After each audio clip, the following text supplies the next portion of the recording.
Midnight music.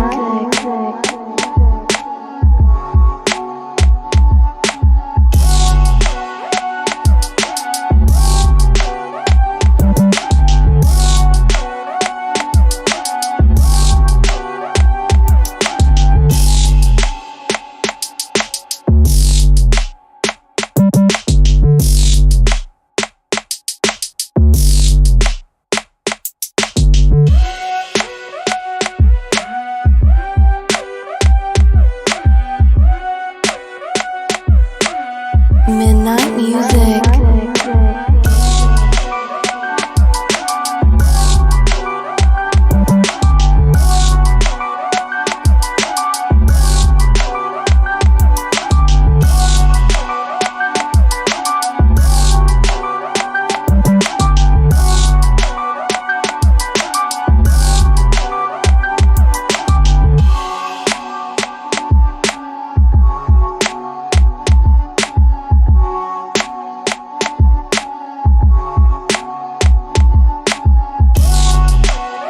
Midnight music.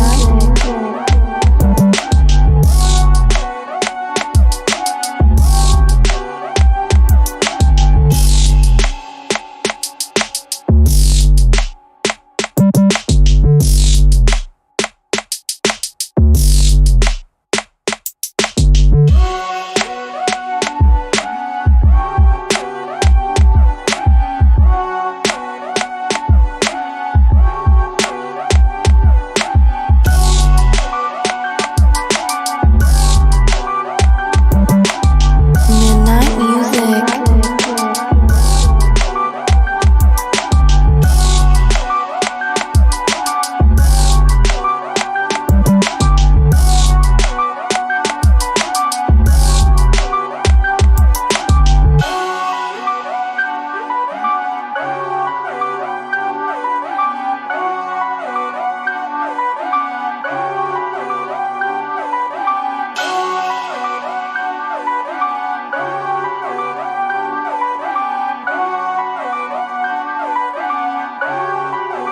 Midnight music.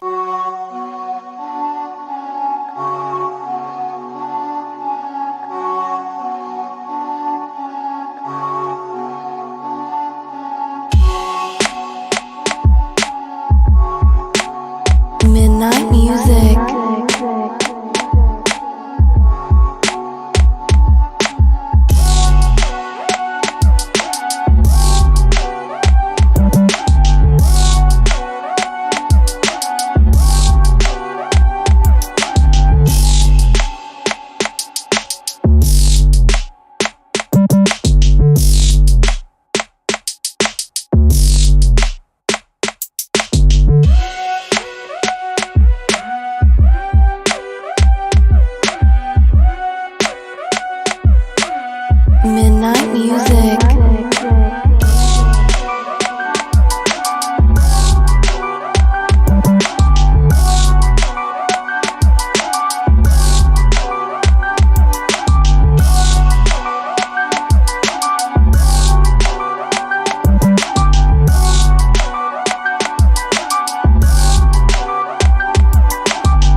Midnight music.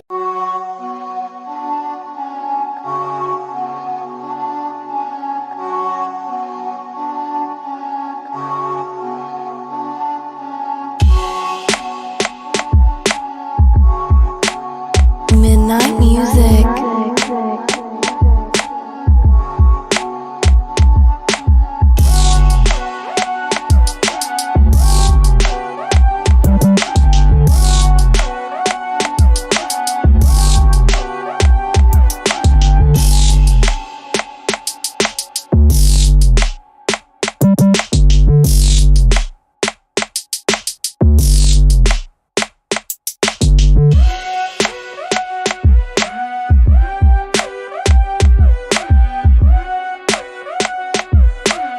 Midnight music.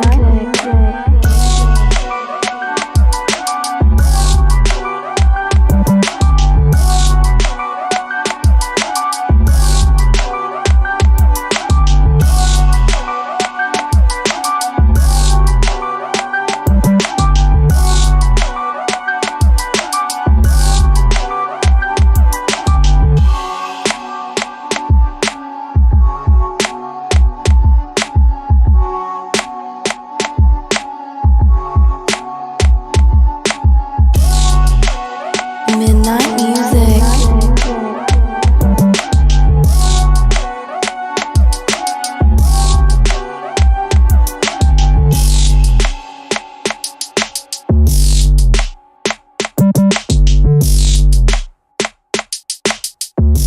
Like her brother's getting married in June. Well, I'm okay. What do you expect from a wedding ring? Like, what kind of wedding ring would you want? Like my engagement ring. Yeah, your engagement ring. So Do you have the cut figured out and everything? I can actually send a picture in the group chat. Go for it. Yeah, throw it in the Discord. Yeah. Oh, I have a whole Pinterest board. I'm not surprised by this at all. Of course you do. Yeah. I bet you do. I bet course someone I else do. has a Pinterest board too. Hello, Frats. I have had. Hi, Mr. Freds. I'm Fresh, not talk engaged. hypothetical. Yeah. engagement rings here, Pump the Fresh. brakes, Frats. Pump the brakes. Hypothetical here. Like, if my partner were to propose, what would I want? And I happen to know the answer to that. Again, not So surprised. I don't want like a diamond ring, like a diamond, like period. Like I specifically want a black engagement ring, Like Onyx? Mm. like onyx, or like black tourmaline, or like Onyx is a good one because with Onyx, it's one of the only stones they haven't figured out how to replicate. So it'd be authentic, like a real Onyx stone. Oh, I'm straight doing lab grown. Lab grown Right. diamonds. You can get a much bigger diamond for like a fraction of the cost. Oh, yeah? Yeah, lab grown, dude. Lab grown diamonds are the shit. They look Oh, gorgeous. lab grown. I thought yeah. you said nozzles. I don't want like a real I've never cared about like a real diamond. Like not my thing. So I said it in the group chat. Like I would just I say love- do what stone that you feel like would Oh. be good for you. So. like Dude, it love, looks like a Kingdom Hearts item. like I love like the coffin shape. Yes. Like, there's another one. Like I love a coffin shape, but I know like the wedding band. We've talked about this already. We want like the Lord of the Rings ring, like with the Me too. Elvis. Yeah, You can actually get one like a real one, And like you a can few get it custom. custom made for a few $1,000s. Like realistically, that's probably what I'm gonna do for like my wedding ring. I could just also get like a $10 one, I have a replica. but I would want a legit one. I don't know if I want to do I guess I gotta do the engraving. Wow, the coffin cut, Kay? Of course you would. Isn't that sick? That's so you, a coffin cut, because you're killing it. Get it. Although it would be cool. It would be cool if you could do like your names in Elvish as the engraving. You could customize the engraving That'd be dope. in So I Elvish. also That's found what I would do if I could do I it. also found and it's on my Pinterest because I have it like broken down. Yeah. So I have in Elvish, it's like the one ring to rule them all, but it's adapted for like a wedding purpose. So it says one ring to show our love, one ring to bind us, one ring to seal our love, and forever to entwine us. Oh, that's awesome. Ooh. So- Yeah, that's fucking awesome. That's really cool. So I dropped the Elvish in the chat as well. So I figured I would want something like that. You'd put that on the ring. So like for not the engagement ring, like my band, like I Yeah. just want like a fucking like a silver band with the engraving around it. That's okay. Did you see my birthday cake that Jazz made me? Yes, it's sick. The one ring cake. I almost didn't want to eat it. Oh yeah, eat the shit out of it. It was delicious. What kind of cake was it again? It was chocolate cake with like Oreo and blue frosting in the middle. Ooh. Ugh. Jazz bakes. Yeah, oh yeah, she's an amazing baker. And I don't know how she did the writing, but it did. Pause, she- my she bad. did Hello, it. Taquan. Hi, Taquan, I missed you. Also, I need you to know. I you already saying grabbed that tissues and moved. Can I just say that you saying I carry the show got me through a very crappy work week, so thank you. I will tell you. This feels great, guys. The band's back together. It's gonna be a I phenomenal will show. tell I'm you. very Yeah, excited. I will tell you this, Taquan. Your comments have delayed your appearance on this show for a considerable amount of time. Why? What Since happened you want to last talk week? all that shit. Oh, Taquan was like, because I went on a whole, like, if you watch the video, I put both of your, like, milk carton pictures up. I was like, Will's not here, Kay's not here, it's just me! And Taquan's like, you're not really all about how Kay's the real one that carries the show. And I was like, fuck you, Taquan. That's funny. We had a guest last week. Yeah, we had Taylor. Taylor was awesome. Yes. Yeah, they did a great job. Taylor was absolutely awesome. Her stories, because she's a CO in a jail in one of the only mental health like related prisons in Wisconsin. So she had some stories. So it was good. Oh, I'm sure. She's also a big Mox fan, so she was good. She has a good commentary. She actually has appeared on one of Nate's shows back in the day. Oh, gotcha. Oh, that reminds me. I bought AEW tickets yesterday. Oh, congratulations! To what show? So we're going to Dynamite next week? Is it at Where UBS? are they in Newark? Yes, it is. Yes. It's in UBS? Yes, it is. Oh, very nice. Have a good time. I totally forgot that. I've been so focused on WrestleMania, like I totally forgot AEW was Same. a thing. I almost forgot about it because I've been very much like prioritizing like getting back into my Broadway shit. So like I went to Chicago for Valentine's Day. I went to Moulin Rouge yesterday. I already want to see what I want to go to next. But I remembered AEW's coming out, so I'm like, let me just sneak in a little quick AEW trip in between everything. Tickets were $40. I'm not surprised by that. It was so cheap. What section am I in? The seats are good. It's similar, Ricky, to where we sat when we went. Before my hookup got us into the suite. Yes, that day. Yeah. I'm so mad I wasn't at that show. You had your opportunity, sir. I did. I'm not playing anyone but myself, but don't get me wrong. I take full responsibility for this one, but still. Yeah, we are in section 108. Oh no, you're in a better section. 108's great because you're gonna be lower. Yeah, it's lower and it's just directly across from I know the ring and the entrance. I know exactly where you're sitting. Let me tell you, Ricky, I won't make that mistake next year for WrestleMania. No, you won't. I already got it. We'll be sitting at least on the floor. Because we can drive there, so it won't be an issue. Dude, you know what, Ricky? I can't wait Honestly, for depending on Mania. what my wallet looks like, I might get to sit ringside. Let's just fucking sit Let's just ringside. Go balls to the walls. Dude, like, we can just drive down Saturday. You know what? I'll drive there and back again both nights to save up in a hotel and shit. How the fuck can you afford ringside WrestleMania tickets? I mean, In Philly, man. I don't pay for a flight. That's how. it's also very true. So one reason I'm not going to LA. Like, I'm going to LA in September for a wedding, and That flight's flights a are bitch. not cheap. Yeah. How much is the flight? I haven't looked in a few weeks. Yeah. Like, I guess I just got to save the date. I haven't got an actual invite yet, so I don't know like what the deal at the hotel is yet. Gotcha. Like, I'm waiting for more information so I can book a flight. I literally got a text message or a message today from my friend who used to work at the bars with, who has a connection to WWE. I won't say what, but I'll message you guys in the chat about it. And she's like, "Hey, are you going to be in LA for WrestleMania?" And I'm like, "No, don't remind me." You're not telling me this. Yeah. You should be like, it sounds like it. That's what you should have said. I guess I am now. What do you got? Yeah, right. No, because she's like, "Oh, I wanted to meet up," and you'll know why when I message you guys. Let's get Right some now. inside chaos. I'm looking at this Elvish ring thing. I think I should do the same thing on my band. That's fucking Do incredible. it. That's gorgeous. I love that idea so much. I have wanted the One Ring to be my wedding ring since I'm 11 years old. And forever entwine us. That's just so adorable. I'm gonna save that Isn't image it? too. It really is. I'm gonna save that. Like, I feel like when I get married, Check your message. Oh. Yeah. good for them. That's why I'm not telling anybody on the stream right now. What's Also, it speaking of called? One Ring, I have the One Ring replica I'm wearing right now. Mine is hanging in my kitchen. It's really great. Oh, welcome, Deal. Yeah, we don't know how LA Knight is not on the Mania card, but he will be in that Andre the Giant Battle he's Royal. in the Andre the Giant. Poor Bobby Lashley. Yeah, which I'm it's like poor LA Knight. I get it, but like, why don't you just do LA Knight and Bobby? That sounds amazing.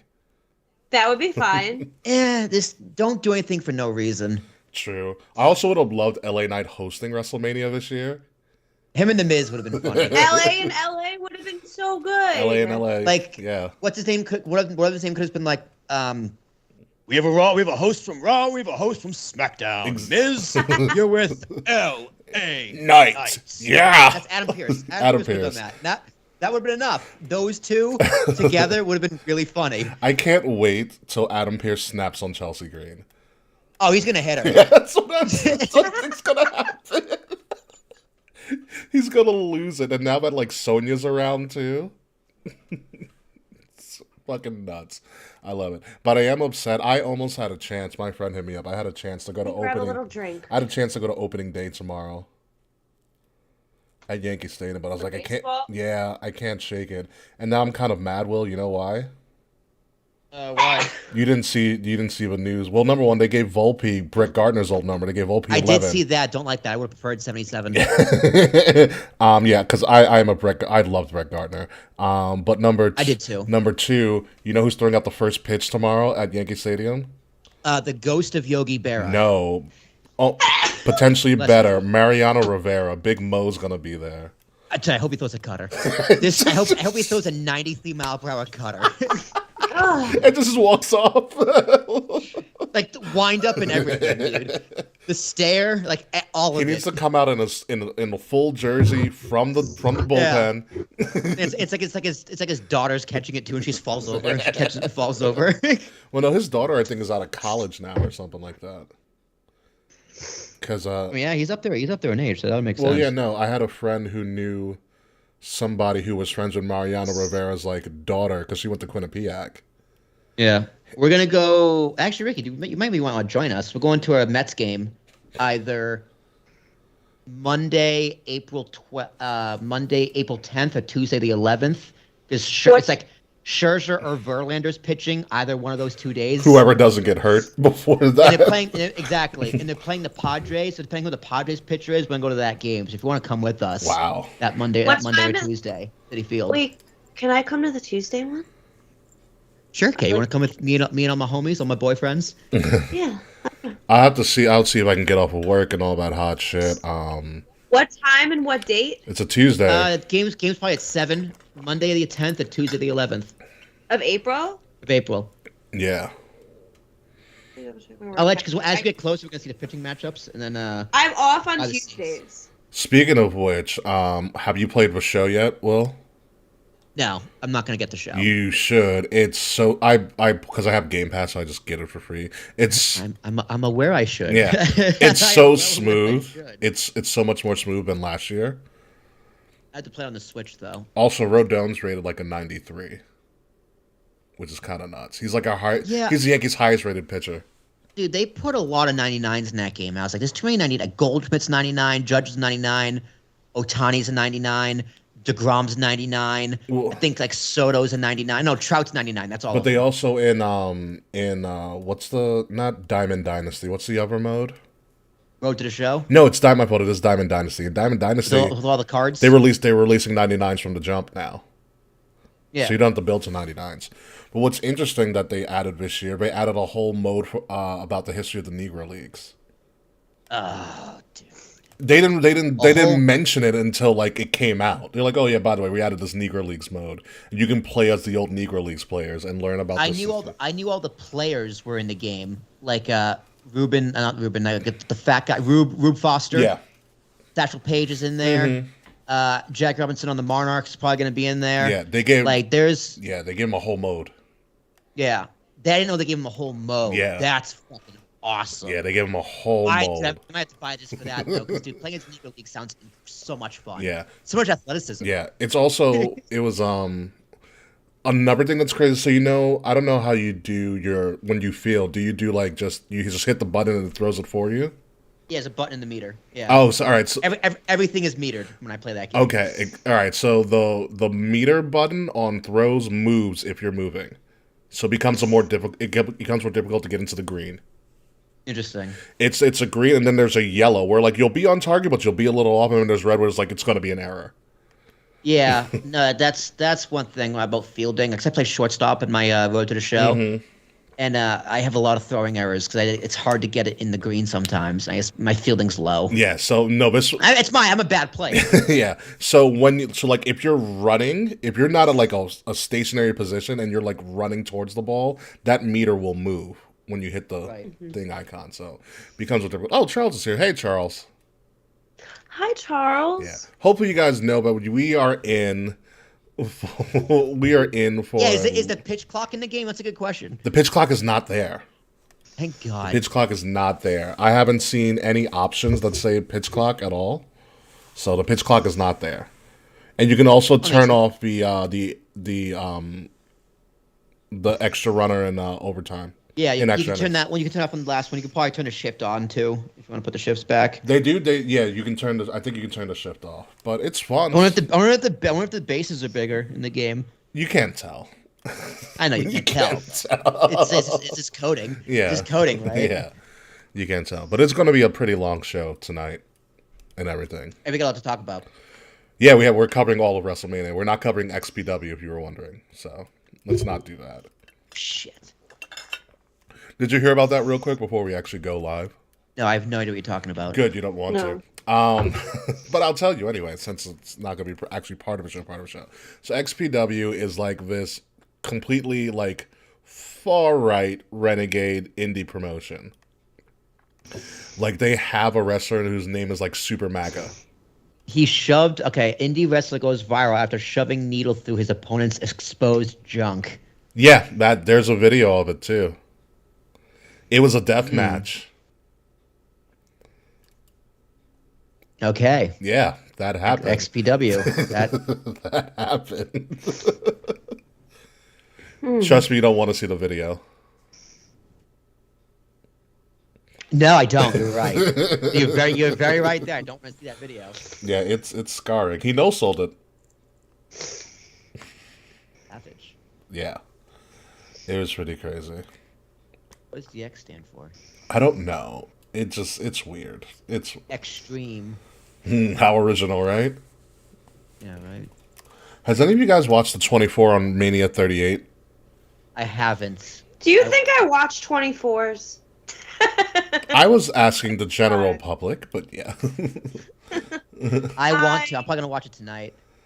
I didn't know it was out, if we're being totally honest. Oh yeah. I had to get caught up. Oh, it's called Baptized in Blood 2. What? So I'm on XPW's website. You decided to open that can of worms. Or Christy Mist exposed. It's pictures. It's her ass for $10. Ew. Nice. Oh, Fred, you're covering all the other stuff around Mania, Impact, Japan, Joey Janela's. How is Joey Janela still doing a spring break? Good for him. He's not on AEW. He barely lasted a year, if that. How much are the tickets going for? Okay. XPW Wrestling prevents California 2. $55? Damn. That's more than my AEW tickets were with fees. $75 for ringside. Fred, you also have to realize we don't have the network anymore in the States, so you can't tell us it's on the network. Dude, you can say the cock. Yeah. I was thinking about the network. I still today. hate Peacock. It's gotten better. I've adapted, but like as a service, it's gotten better. Yeah. Like overall, with more content, there's actually some content worth watching on there now. But the WWE section is just so fucking lazy, dude. Yeah. They added one of my my favorite movies from middle school. That's like a random ass movie that is never been on streaming anywhere else. What's that? Grind. Really? I love that movie so much. All right. Okay. I was a little skateboard kid in middle school. All my friends in middle school were the skateboard kids. Like, True. that was my... Oh, I can't wait till Easter. I'm gonna send you guys the funniest Easter TikTok video ever. I've been holding out on it, but I will send it to you guys. Hurry before it gets banned. No, this one won't get banned. This one's just really funny. How do you I mean, already the have an platform. Easter TikTok? The platform won't get prep? banned. Huh? How do you already have an I Easter stumbled upon TikTok? something, and it just became like really. I found it like the funniest thing, and I was like, I need to hold out until Easter to just send this to people who are going to find it absolutely funny. Amazing. Easter is All right. my watch sound of music day. Oh, 10 Commandments for me. Straight up. I used to watch... just turn on my Xbox and play something. I don't know. I have no traditions on Easter. I love Moses. I've love seen Moses. Ten Commandments so many times, but I can't support Charlton Heston. Fuck him. Why? What's wrong with Charleston? There's a lot. He was a Scientologist. There's a lot. There's a wrong with lot Charlton wrong with Heston. Charleston Heston. Yeah, he was not a good person. No, but he was God damn it. So not at I all. remember Easter weekend when I was a kid on like ABC. The night before Easter was Ten Commandments, and then Easter Sunday, The Sound of Music would play. My God. That is true. They do. So for I whatever reason. watched- Nothing says Easter like freeing the Jews in Nazi Germany. Am I right? I watched The Sound of Music every Easter. That's my Easter movie. Oh, it's also because it's Passover. So No, they don't always. Not always. They don't always overlap. coincide with each other. Yeah. Really? Yeah. Oh, for fuck's They're also sake. two different religions. I know that, but I figured they play a lot of Jews about movies about Jews. For fuck's sake, he's me. Movies about Judaism? movies about There you Judaism go. on around. They Easter, weren't Jewish in The Sound of Music. which is fun. No, but it takes place in like World War II. Aren't they escaping Germany? Are they trying to escape No. Nazis? It was so the Germans were trying to overtake Austria. So the von That's right. Trapp That's right. They're in Austria. And they're trying to leave So, like, Austria. the Nazis are trying to pressure Captain von Trapp to like join them, and Right. he's like, nah. And they're so dipping. they dip because they're gonna arrest him if he doesn't go with them. So they dip in the middle of the night. Frets, you're saying AEW All Access show debuts tonight? Oh, I don't care. I do. If I love me a good reality program. if I will only watch it if the first episode is the backstage fight. Oh yeah. I want to see There's- Kenny Omega punch that dog. I want to see somebody get bitten because didn't somebody bite like somebody else? Yeah, someone got bit Yeah, allegedly. I want to see all There's of a that. dog involved. What's up, Mr. YLP? Thanks for joining in. Hi. Happy Mania. Because I saw it on Mick Foley's like Facebook. He posted a whole review about how good the show is. What, AEW All Access? Yeah, Mick Foley got like an access preview to AEW All Access, and he mentioned specifically like we'll see a lot of like Adam Cole and Britt Baker. Oh God! Debut- Wow. well, like They're probably the I only guess they're sane people in that locker room. That's probably well, why. probably the story arcs they're going to focus on is because the Young Bucks are on it. Like, Oh. this isn't like Total Bellas or Total Divas where it's just like the girls. Like, the Young Bucks are apparently supposed to be on it. Like, so I think they are going to touch on the backstage fight. They touch No, on. I want to Adam see the Cole. fucking footage. I don't care about talking about it. I want to see the footage. I don't believe there's footage. Yeah, right. Well, they It's gotta be fucked produced up. somewhere. Like they fucked up. I hope one episode of this show is just an AEW heels meeting. It's just Brandy in a room by herself. Is Brandy still with No, them or she's not with the company. No, No. she left. No. She left with Cody. Remember, Does- remember does AEW heel- heels pay $50 a year to like. Does that exist? It's AEW heels. I believe is still a thing. Do we know any women that have signed up for it? No, because all the women on wrestling Twitter were like, "This is bullshit," and Because it is bullshit. didn't do it. You know. Let me see. That's true, Mr. YP. We aren't seeing them throw hands in the first episode of All Access, and I'm not watching it. I'm not watching it. And also, I think I read a quote that John Moxley talked about how ridiculous the backstage is at AEW.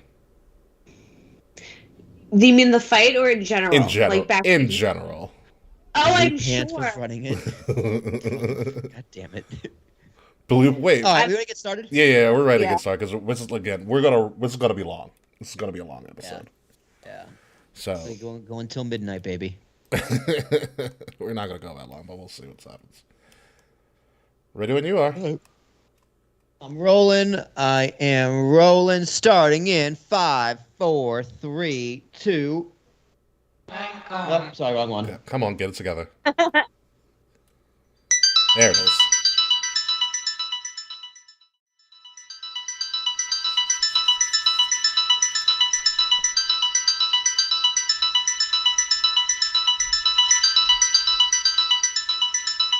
Midnight music. Coming up this week on Kings of the Rings podcast, ladies and gentlemen, we've made it. It is our biggest show of the year. We're going to cover everything you need to know about WrestleMania weekend, from WrestleCon to the actual WrestleMania show, and sprinkle a little bit of NXT Stand and Deliver in between. The only thing we won't be covering is XPW because that shit's gross. So sit back, relax. It's going to be a really long show, but it's going to be a fun one because the band is back together. King Ricky, Willie T, and K Murphy for episode 334, our WrestleMania Hollywood preview show, exclusively on Wrestle Addict Radio, and it starts right now. Midnight music.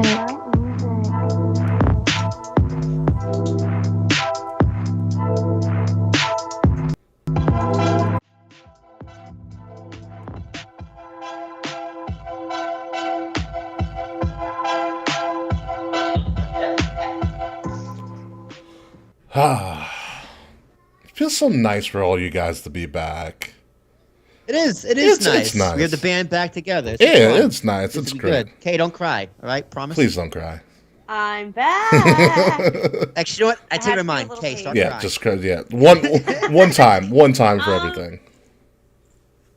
Well, let's see if anything makes me cry Yeah, today. we'll find out. Ladies and gentlemen, welcome to King's Rings Podcast, episode number 334, our WrestleMania Hollywood preview show. Of course, I am your host, King Ricky Rose, and fortunately for me, Kay's back. Unfortunately for me, Will is also back. So the band is back together, and we're going to talk about it. But Will, I just found out that you are an avid Homo sapien. How do you feel about that? Or Homo sapien, actually. How do you feel about that? Oh, Homo You're- sapien, like the wrestler. You're an Homo Homos? sapien. That's the thing now. Yes, people are Homo sapiens. You know what? Ew. He's an almost sapien. He's evolved past being a sapien. He's just too big. So how do I feel about it? You know what? I'm kind of turned on. I will tell you. I have to send you. I hope you missed my I crudeness. How are will you? tell you, Will, before we move on. Okay, I have to send you a TikTok account called Vince Talk. It's a. Oh yes. You don't have to send it. I'm gonna look it All up right, right now. never mind. Continue. Kay Murphy, how are you? Welcome back, Kay. Vince talk. Hi, everyone. I have adrenaline in my soul. Something. Cody Rhodes. I don't think that's my WrestleMania energy, but A for effort. I'm back. My hair's in a new color. A lot has changed. Been going to a bunch of Broadway Yeah, you have. stuff. Been sleeping. Yeah, I went to Moulin Rouge last. Homo sapien. Almost is a bum. Almost is such a bum, dude. I totally agree. I'm telling you, Brock's gonna make that man. That my mom, you know how they're trying to. This is how I know they're trying to make Almost popular. My mom likes to text me when she sees people, pretty much anyone gay or anyone that wrestles, like on her TV She's trying to shows. connect with you. It's really sweet. So she texts me the other day and she goes, "Almost is on my show," and I go, "What? Why is Almost on your show?" What show was she watching? I don't know. I have to do some research, but it had to have been some talk show. He did an interview with someone the other day. I forget who it Yeah. was. I don't know if it was for WWE or Peacock or it was an Air Hawani thing, but he was actually talking and being charismatic. I was like, oh, you actually are somebody. Yeah, no, he There's a person in there. I've somewhere. seen him on the bump. I mean, they use MVP because MVP's a better mouthpiece. I'll give you that. Who the hell's Draco Malfoy? Anywho, in our chat. But no, he does have a character and stuff, but he just plays kind of this one-dimensional big man. Yeah, he's just boring. He's got nothing going for him other than the fact that he makes Brock Lesnar look like a normal-sized human. It is kind of scary how much he makes Brock Lesnar look normal. Yeah. He's what, it is. 7 feet tall? 7'4". 7'3" 7'3", or something. 7'4". 7'4" and 400 pounds. And he's from Nigeria. Yeah. Like, Jesus Christ, what do they eat I mean, over like, there? the Nigerian Giant is a great name for, like, a wrestler. Like, it's That is a good good. name. It works. It works for now. I wouldn't want to be that big. No one wants to be that big. It just kind of happens. Yeah, I don't think he has any control over No, that. he doesn't. That's just genetics, or maybe even I forgot what the gland is. Yeah, the illness. I don't think he has Giant's disease. I think it just might be just that damn tall. It happens. Could be. It happens. But ladies and gentlemen, we're going to talk about everything leading into WrestleMania weekend, because WrestleMania weekend is up front in front of us.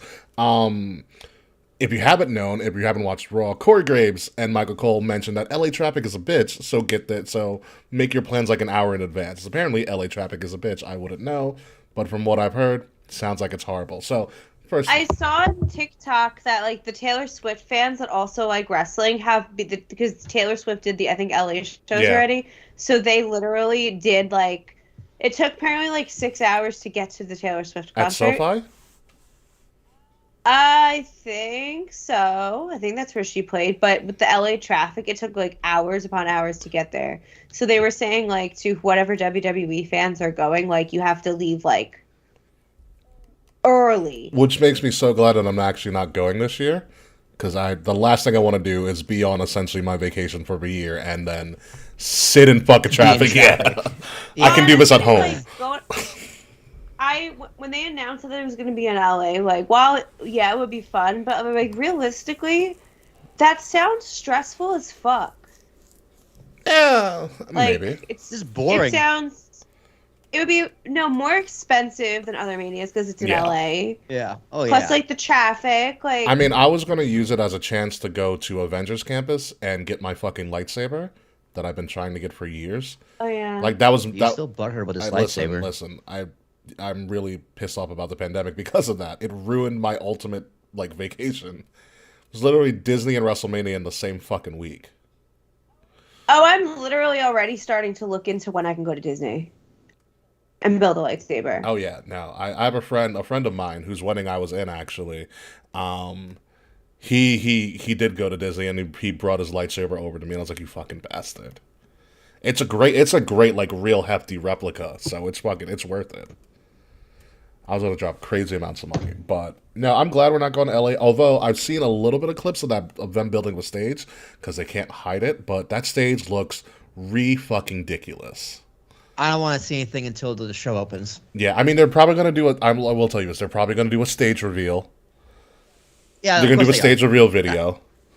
Bleacher Report. I can make sure I don't Yeah. see it. Oh, Mr. YLP. MJF is correct. Mr. YLP, MJF is correct. Long Island is the most magical place in the world. I can't wait to see him. Oh my god, I can't wait. It's gonna be great. Literally going to. So I'm going to Dynamite next week at the magical UBS Arena in the most magical place.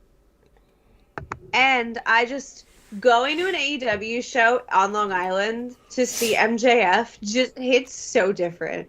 Yeah, no, I he can't got the explain hero's it. welcome when we went. Last time we went too, it was bonkers. Yeah. The biggest pops of the night were MJF and Hook. Yeah, that was weird. Of course. Yeah. Of course, Hook. Yeah. Hold on. My friend's like, oh, I just got to show and watch your stream. Where at? I was like, I post this every freaking week, guys. Come on. But no, we're going to get into that's the only AEW stuff that we are going to talk about. But now we need to get into a really, really long part of the show, which is everything revolving WrestleMania. Before we get into that, obviously, if you like what you see or listen to, please like, share, subscribe, buy some of our fantastic merch. We're going to put up probably, as I'm going to work with Kay, we're going to put up the Protect Trans Live shirts again at the request of Kay. So we're going to put that back up on our shop. The links all of that are in the description below. But let's get into WrestleMania. The first thing you're going to want to talk about WrestleMania, and it's probably the biggest change from WrestleMania's past that I've looked into, is the concept of the WrestleMania Superstore, because unfortunately, Access is no more. They Really? have totally gone they've Yeah. totally gone away from the access concept, and we're doing kind of more of a concept that they did last year at Mania, which was like it's the superstore with access like things, and you kind of pay to go to different stuff. Like the Undertaker had his own exhibit. The Undertaker exhibit was actually fucking amazing, because you saw all the coffins they use, all of his gear that he's worn, all the different sets that they use for Taker, which was pretty cool. So this is kind of the idea. It's essentially the Superstore, which if anybody's ever been to the WrestleMania Superstore during WrestleMania week, it is essentially WWE shop in real life. And it's So they just combined access in the store and just making you pay for well, everything. no, it's free to go into it. Right. It's free to go in, and then you'll go. There's probably gonna bunch of different like free sets and stuff you can take photos on. They're gonna have the gaming lounge where you can play 2K23, which they had last year, which is a That's really massive smart. hit. That's really Yeah. smart. A massive hit, and they're going to have all the merch. There are going to be superstar appearances by their company Fitterman Sports. All of the schedules of the superstars are going to be online. So that's kind of a thing. It's going to be at the LA Convention Center from Thursday, March 30th to Monday, April 3rd. I think it opens up at like 9 each day, and it closes at midnight. So it's going to be, yeah. Damn. Well, if you think about it, it's LA. It's going to be a lot of people back and forth. So, and the fact that it's free admission and you're not going to have to, pay for a session, it's kind of it's a blessing in disguise. It worked perfect last year because when I went, we didn't have to worry about we have to make it here by like 7:30 to get in on time. You literally just walk in, so the traffic isn't as bad. To around the slope. They're making more money with this somehow. Yeah, they are. I'm just trying to figure it out. Yeah. Probably making a shit ton more money doing it this way. You know why? More people can go, and so like More people can go. and like people don't like sessions don't sell out. And so since you're not, I know. I really like the access model. Access was. I love dope. the access model. Access was so much fun. I love the access model because like it was like you pay for one session and you can go nuts. Like get all the autographs, all the photos, and merchandise It is was on way you. less crowded. It was crowded still. Like you had to wait in line for things. It was less crowded. Yeah, but I think with this model, it's like you're not spending money on the actual admission, which means you can technically spend a little bit more on other shit. I think that's the idea. That's part It of was the well idea. spread out last year. There's a lot of good merch that I saw. Like I love the black and gold colors that they're doing for LA, which is pretty fucking awesome. Their branding is spot on Yeah. for this. Their branding Yeah. and marketing for this WrestleMania has been outstanding. It's been so good. Yeah, it's That Goodfellas movie was that Goodfellas thing. oh the was Bloodfellas, really yeah. funny. Yeah, the Bloodfellas. I haven't seen any of them yet, so I have to like go and watch them. All right, so Dude, Kay, the Montez Ford and Bianca Belair Titanic was Montez really and Bianca do Titanic, Becky and Seth do Joker. Like on the Yes, steps? on the steps. Yep, Miz and That's Miz on and the Maurice steps. do Top Gun. that was pretty good too. Rhea Ripley does Stranger Things. Is that what that was? Stranger Things. She's 11. Ooh. Okay. Yeah. Rhea Ripley does Stranger I love Things, Stranger and then Things. the Bloodline did Goodfellas. Smart. They're all really good. Where are these on YouTube? Yeah, you can find them on Probably. YouTube. Any of WWE's social media. But anywho, the LA Convention Center is going to be holding the WrestleMania Superstore in West Hall A, so get there when you can. Let's move on to, if not WrestleMania Superstore, there's also WrestleCon. WrestleCon is essentially everything the Superstore is, just not as organized and with a lot more superstars. WrestleCon is for everybody who's pretty much not contracted with WWE and or they're a legend with WWE, like Trish and Lita are going to be there. And essentially, everybody has their own booth, and you can show up to the booth and get autographs or pictures, a combination of both. Pricing is going to be varied by the superstar who is there or the talent that is there. So there is a list online that I think WrestleCon produced, and the list of WrestleCon people is a lot. There is a lot of people, and I'll see if I can run through some of them for you. Ones off the top of my head that I know were very, very interesting. First and foremost, the wrestler formerly known as Naomi is What's she going to go by be now? well, her real name Trinity. Trinity's. I heard Trinity she. Fatu. I heard she put in a trademark for Trinity Star. Interesting. I mean, Trinity is a phenomenal name. Yeah. It's a great name. Yeah. So Trinity, Nia Jax is also going to be there. Lena Finney. I love how she just never came back after It's a Rumble. one-off. She wanted a one-off, which is fine. I'm okay with that Yeah, me too. because it's better. It's better Yeah. than how she got released. You Yes. know, I think she wanted to kind of end things on her own terms, and she did. She got a great pop. By getting buried. She didn't get buried. It took the. She got buried and her music didn't hit on time. Well, no, that was the backstage as well. That sucks. She didn't. I don't think she got buried, but I think like that's what you're supposed to do to a big person. You're supposed to have everybody in the ring take that person out, which is what happened. Yeah, she looks a little ridiculous. So I love it though. I really hate that Nia couldn't really tap into her comedy side because I think she actually is naturally a funny person. Yeah, that's a good point. Because like her and Lex had those videos. Oh, when they would and I scream don't at wanna each take other? Sideberg here. Yeah, they'd scream at each Yeah. other. But it's like I don't know why Nia just didn't work on TV. I think they tried to put her into a position that she wasn't just naturally really effective in. Yeah, I agree. You know, Because like her wrestling was fine. Yeah. Like other than punching Becky and injuring a few people, that's that shit Brie happens. Bella did the same thing. You know. Yeah. I mean, but like Nia's wrestling for a big girl, she was like the matches were still believable Yeah. for the most part. Yeah. Yeah, and you know, and maybe she's moved on from wrestling, which is hey, good for her. It worked. I would have loved to see her in with the bloodline though, as like the female heavy. Yeah, like if it was her instead of Solo. imagine Nia and like not Rhea, Nyla and Cody wrestled instead of Yeah. Solo on Monday. Yeah. So let's go. We're gonna go. You're not ready. we're gonna go through some people who are going to be here. But Young Bucks, obviously, Goldberg, of course. My boo, formerly known as Sasha Banks, Mercedes Moné will be there. Adam Cole, baby. I'm running through people. Alan Angels is going to be there. Yeah, it's just AEW plus others. Andrade. Well, Arian's going to be there. Arian Andrews. Athena, Arn Anderson, Kelly, a.k.a. Barbie Blank. Awesome Kong, Billy Gunn. Brandy Rhodes is going to be there, which is interesting. Brian Myers, a.k.a. Kurt Hawkins. Bret the Hitman Hart, Will's favorite wrestler. Oh, yeah. Brutus Beefcake. Can't wait to go see him. Brutus Beefcake, Buff the Stuff Bagwell, Butterbean. Charles Wright, a.k.a. The Godfather. Yes, hell yeah. I'll pay to see him again. Brandon Cutler somehow is going to be there. Chavo. Ooh, Chavo. Ooh, Chavo! Chris Van Vliet, Lana, a.k.a. CJ Perry, Christopher Daniels, Colt Cabana, interesting. Dean Malenko's gonna be there. Oh, God. Dean Poor Malenko, Dean. DDP, D'Lo Brown, Devon. Will, you might remember this guy. Remember Ernest the Cat Miller? Ernest the Cat Miller. He was literally on Impact not too long ago on Yeah, TV. Frankie Kazarian, FTR, Gangrel showing up. Nice. Hook, of course.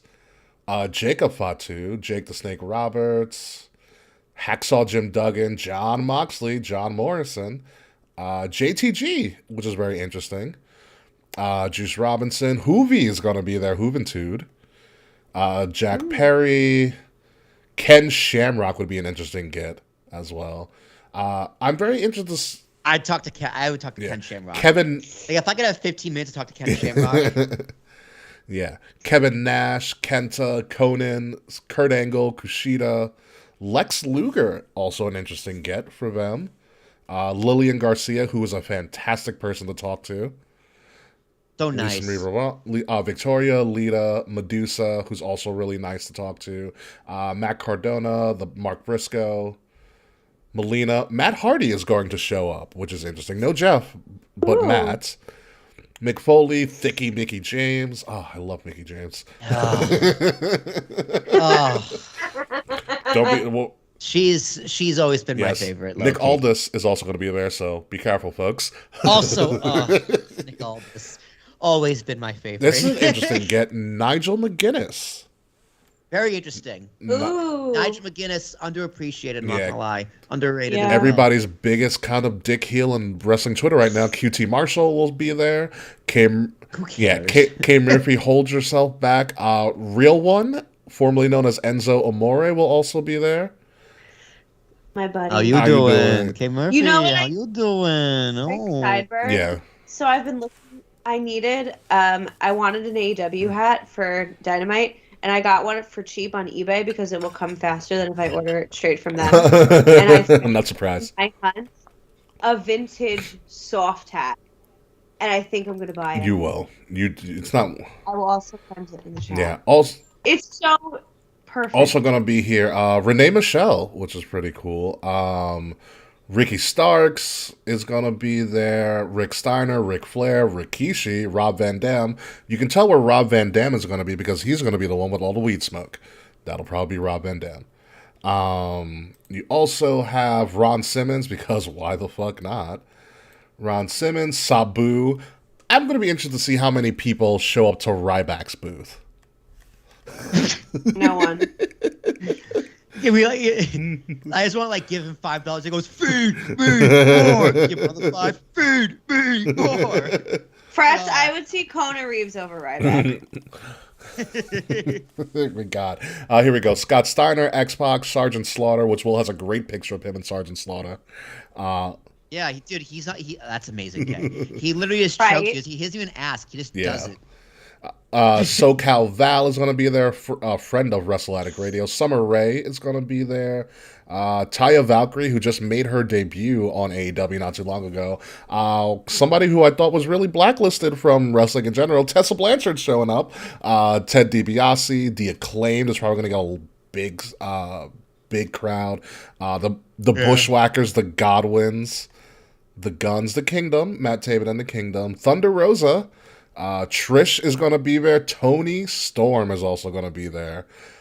Ultimo Dragon, who I didn't even know was still alive, to be honest with you. This is also going to be interesting. Val Venus is going to be there. Nice. No gold dust. No Gold Dust. Wardlow, of course. And Zeta Zhang, I think. That's pretty much all. Everybody of notable. And also, who had a great match with Kenny Omega on Dynamite. El Hijo del Vikingo is also going to be there as well. Tessa Blanchard's going to charge $20 to call someone a slur. It's It true, probably though. will. I want to see that menu that she has. WrestleCon is great, especially if you want to meet legends new and old. And, you know, if you have the money to spend, go to WrestleCon. WrestleCon's great.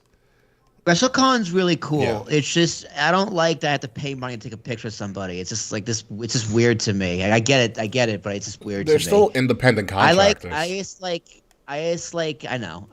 going, saying hi, and that's it. That's enough for me. Just seeing you is cool enough. I don't need to pay to take a picture. I'm never gonna watch. I'm never gonna look at. Honestly, to be honest with you, when Will and I went the first time in New Orleans, we really didn't pay for like anybody. We just walked around. It was really cool. Yeah, you just walked around and looked at things. Like we did do that thing with Ric Flair's robe. You did the thing with Ric Flair's robe. That was worth the money to take a picture of Ric Flair's robe holding one of the Yeah. belts, like the actual belt. That was really cool. Booker T has the biggest hands I've ever Yeah, seen. those hands are massive. My lord, Like Booker T could palm your face. Ricky. he could. I would want him to palm my face and have him yell "Shucky Ducky Quack Quack." Yeah. I would Turn, pay you dig it. Yes, I can. He's like, ah!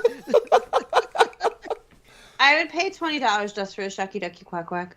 Oh yeah, Booker T's also like a really nice dude. He's really cool. But yeah, no, it's fun to just walk around WrestleCon and just look at everybody that you've seen on TV for so long. WrestleCon's really Yeah. cool. It's a cool It's place. really cool. So if you have the opportunity, go to WrestleCon.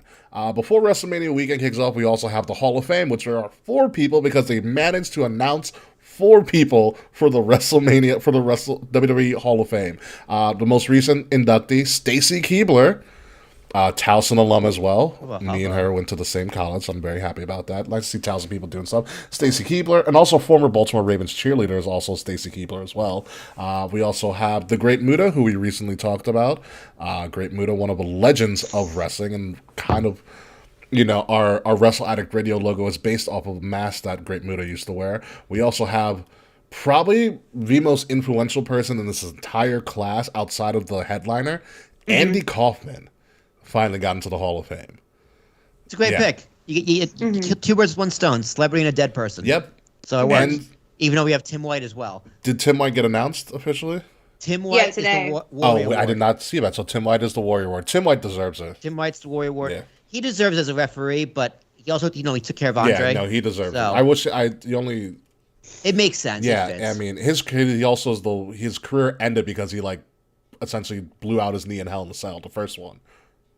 Yeah. No, No, it was the second one. It was not the first one.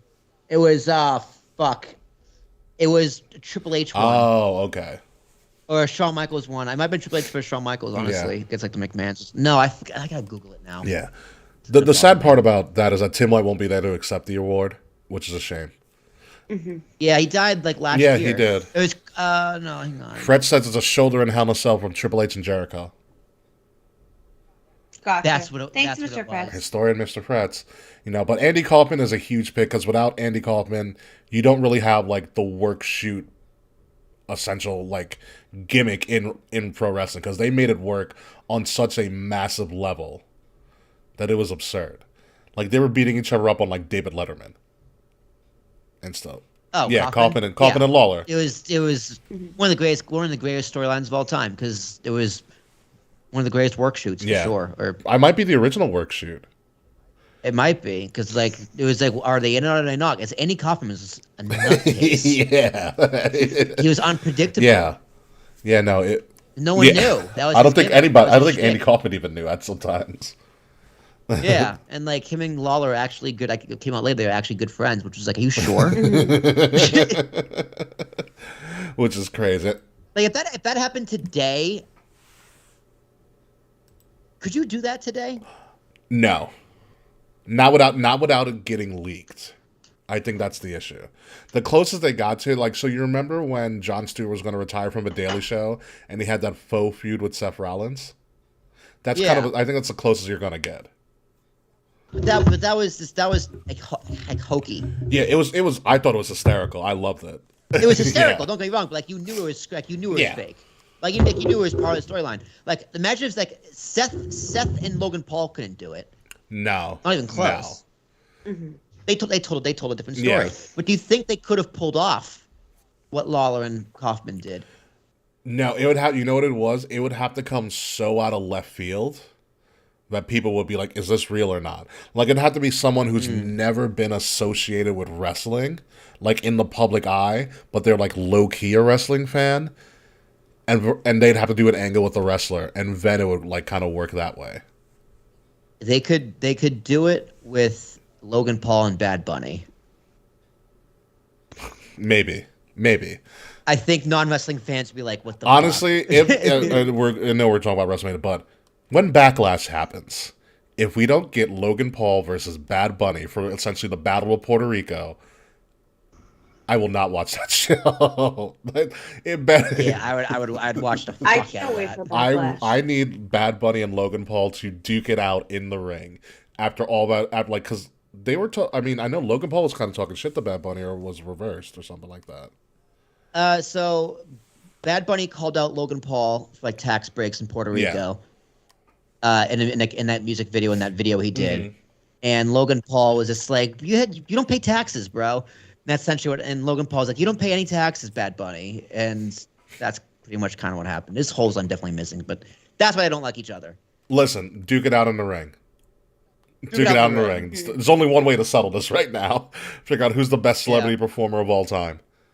I'm sure if Issa heard that explanation of me, she would call me a bunch of Issa's slurs. 'Cause too I definitely busy- got some parts that Issa's story too wrong. busy losing her mind in LA at the moment, I'm assuming. Probably. Yeah, I got a friend who went to LA.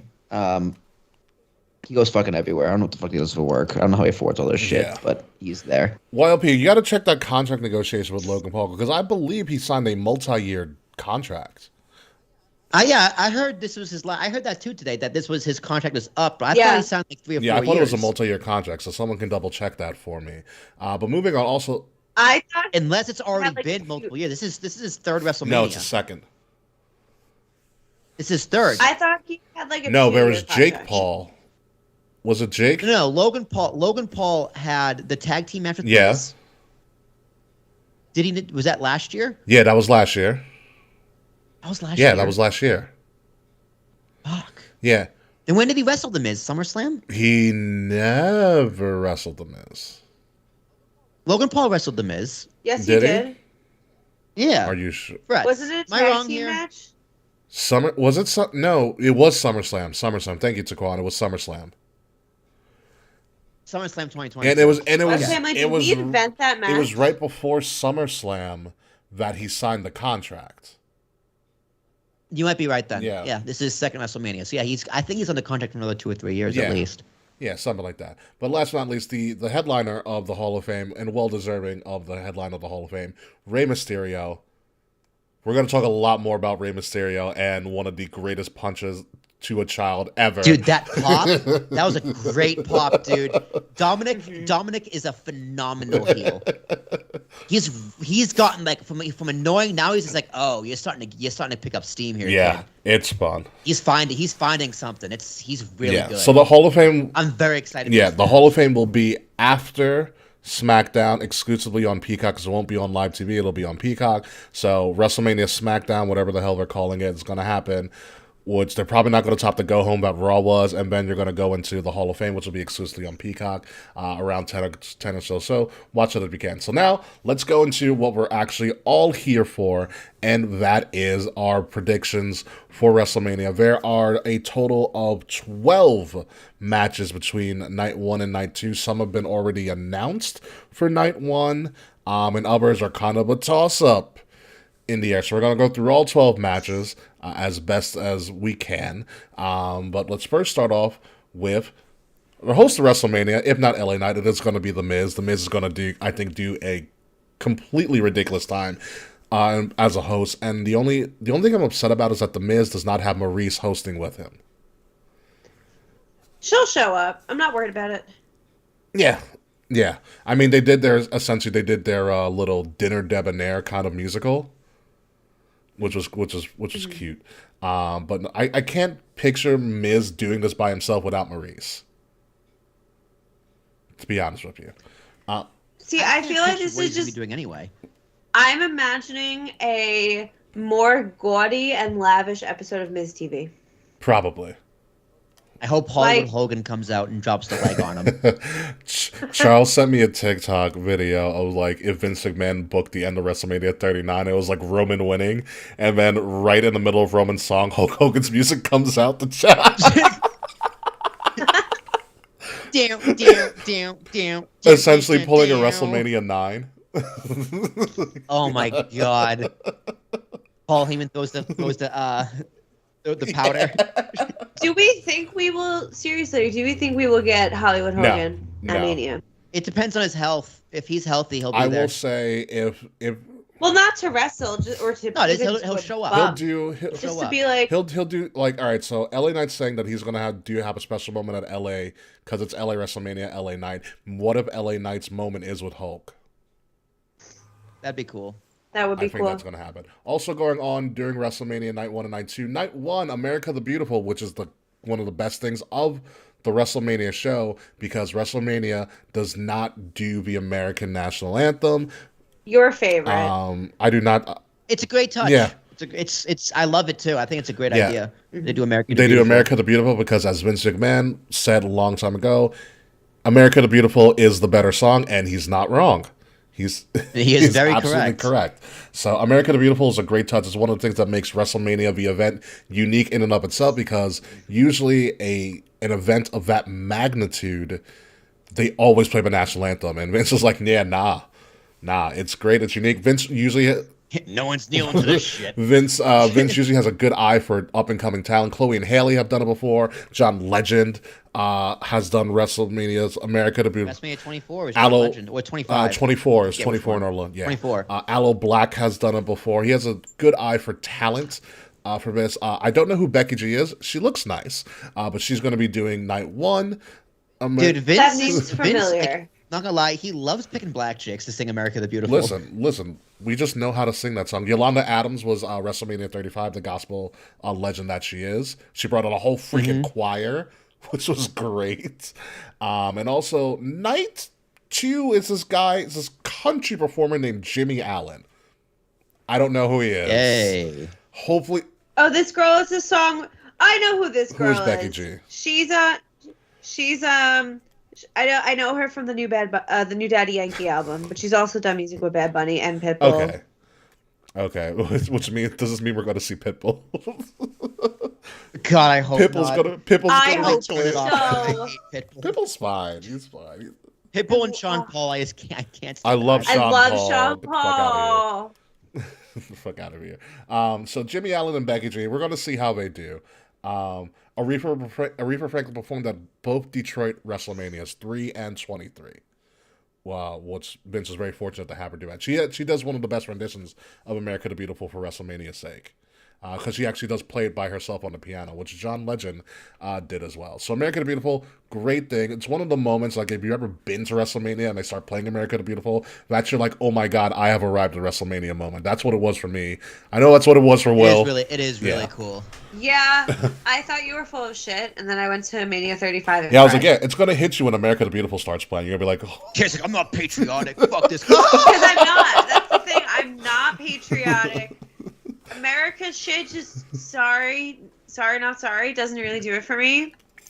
But then I was like just at Mania, I was just like, oh my God, I'm here. It wasn't more about being patriotic. It was more of just being like, this is such a unique thing to WrestleMania that you're like, once it's there, once it starts hitting, you're like, holy fuck, this is actually WrestleMania. Like, I am here. You just look around like, oh, this is a lot. I didn't process. When I went to Mania, I did not process that I was at Mania. It did not hit me truly until America's Beautiful started. Then I'm like, fuck, I'm at WrestleMania right now. Yeah. It's That's a what it is. crazy moment to have the first time you're there. It's so wild. Vince gets it, dude. The guy gets it. I wouldn't change it for the world. I would love to have that holy shit I'm at WrestleMania moment like for the first time every time because it's awesome. Absolutely awesome. But let's move on to the matches, and we're going to start off with the main event of night 2. Don't get it twisted. It's going to be the main event of night 2.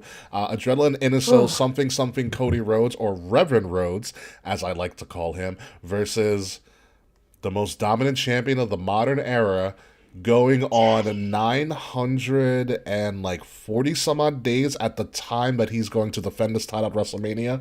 Roman Reigns for the WWE undisputed WWE Universal Heavyweight Championship. The match that this WrestleMania is built upon. K. Murphy, you've been back for the first time in a long time. Who takes this?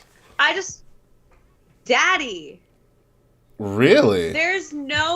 Okay. Like, good for Cody. Happy for you. Mm-hmm. Glad you're making your dad proud, I guess. But there's no fucking way Roman Reigns does not hit 1,000 days as champion. Mm-hmm. I don't see it. Mm-hmm. Completely agree. I think it's gonna come close, or something needs to happen on SmackDown on Friday where they are splitting the titles. And then Cody wins one and Roman wins another. They could just give a brand new title too as well. I mean, he does need a new title, but not only that, I think you said a new title for when Cody does win it. I'm pretty sure they can double check the math on this, but the Saudi show in May is day number 999. Interesting. So, I mean, there's that. There's also I'm also picking Roman Reigns, by the way. Think of Cody's story. Like, really, like, what is his story?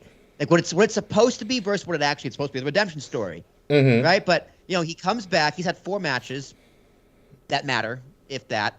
He comes back, has a great match with Seth. Series of great matches with Seth, yeah. Right? Gets hurt, comes back, 30 at the Rumble. It's just like, it's a little too easy. And then went 20 minutes with Gunther, who is the worker's worker in wrestling right now. Still, entered number 30. Like, if he entered, like, number 6 or 3, even 15, but he entered number 30. It's just like, it's not really, what actually happened doesn't fit the story they're trying to tell. So bump him down a peg. I then build predicted him him to back be up. at 1 for the Rumble. I wanted him to win from number 1. I think you picked him to pick from number 1K. I think from your prediction. I did. I Yeah. did pick him for number 1 and to win. It's from just 1. like, did he really earn it? Like, he won a Rumble, sure. So he earned it, sure. He's a major star. But like, I'm saying like in kayfabe, like, did he really earn it?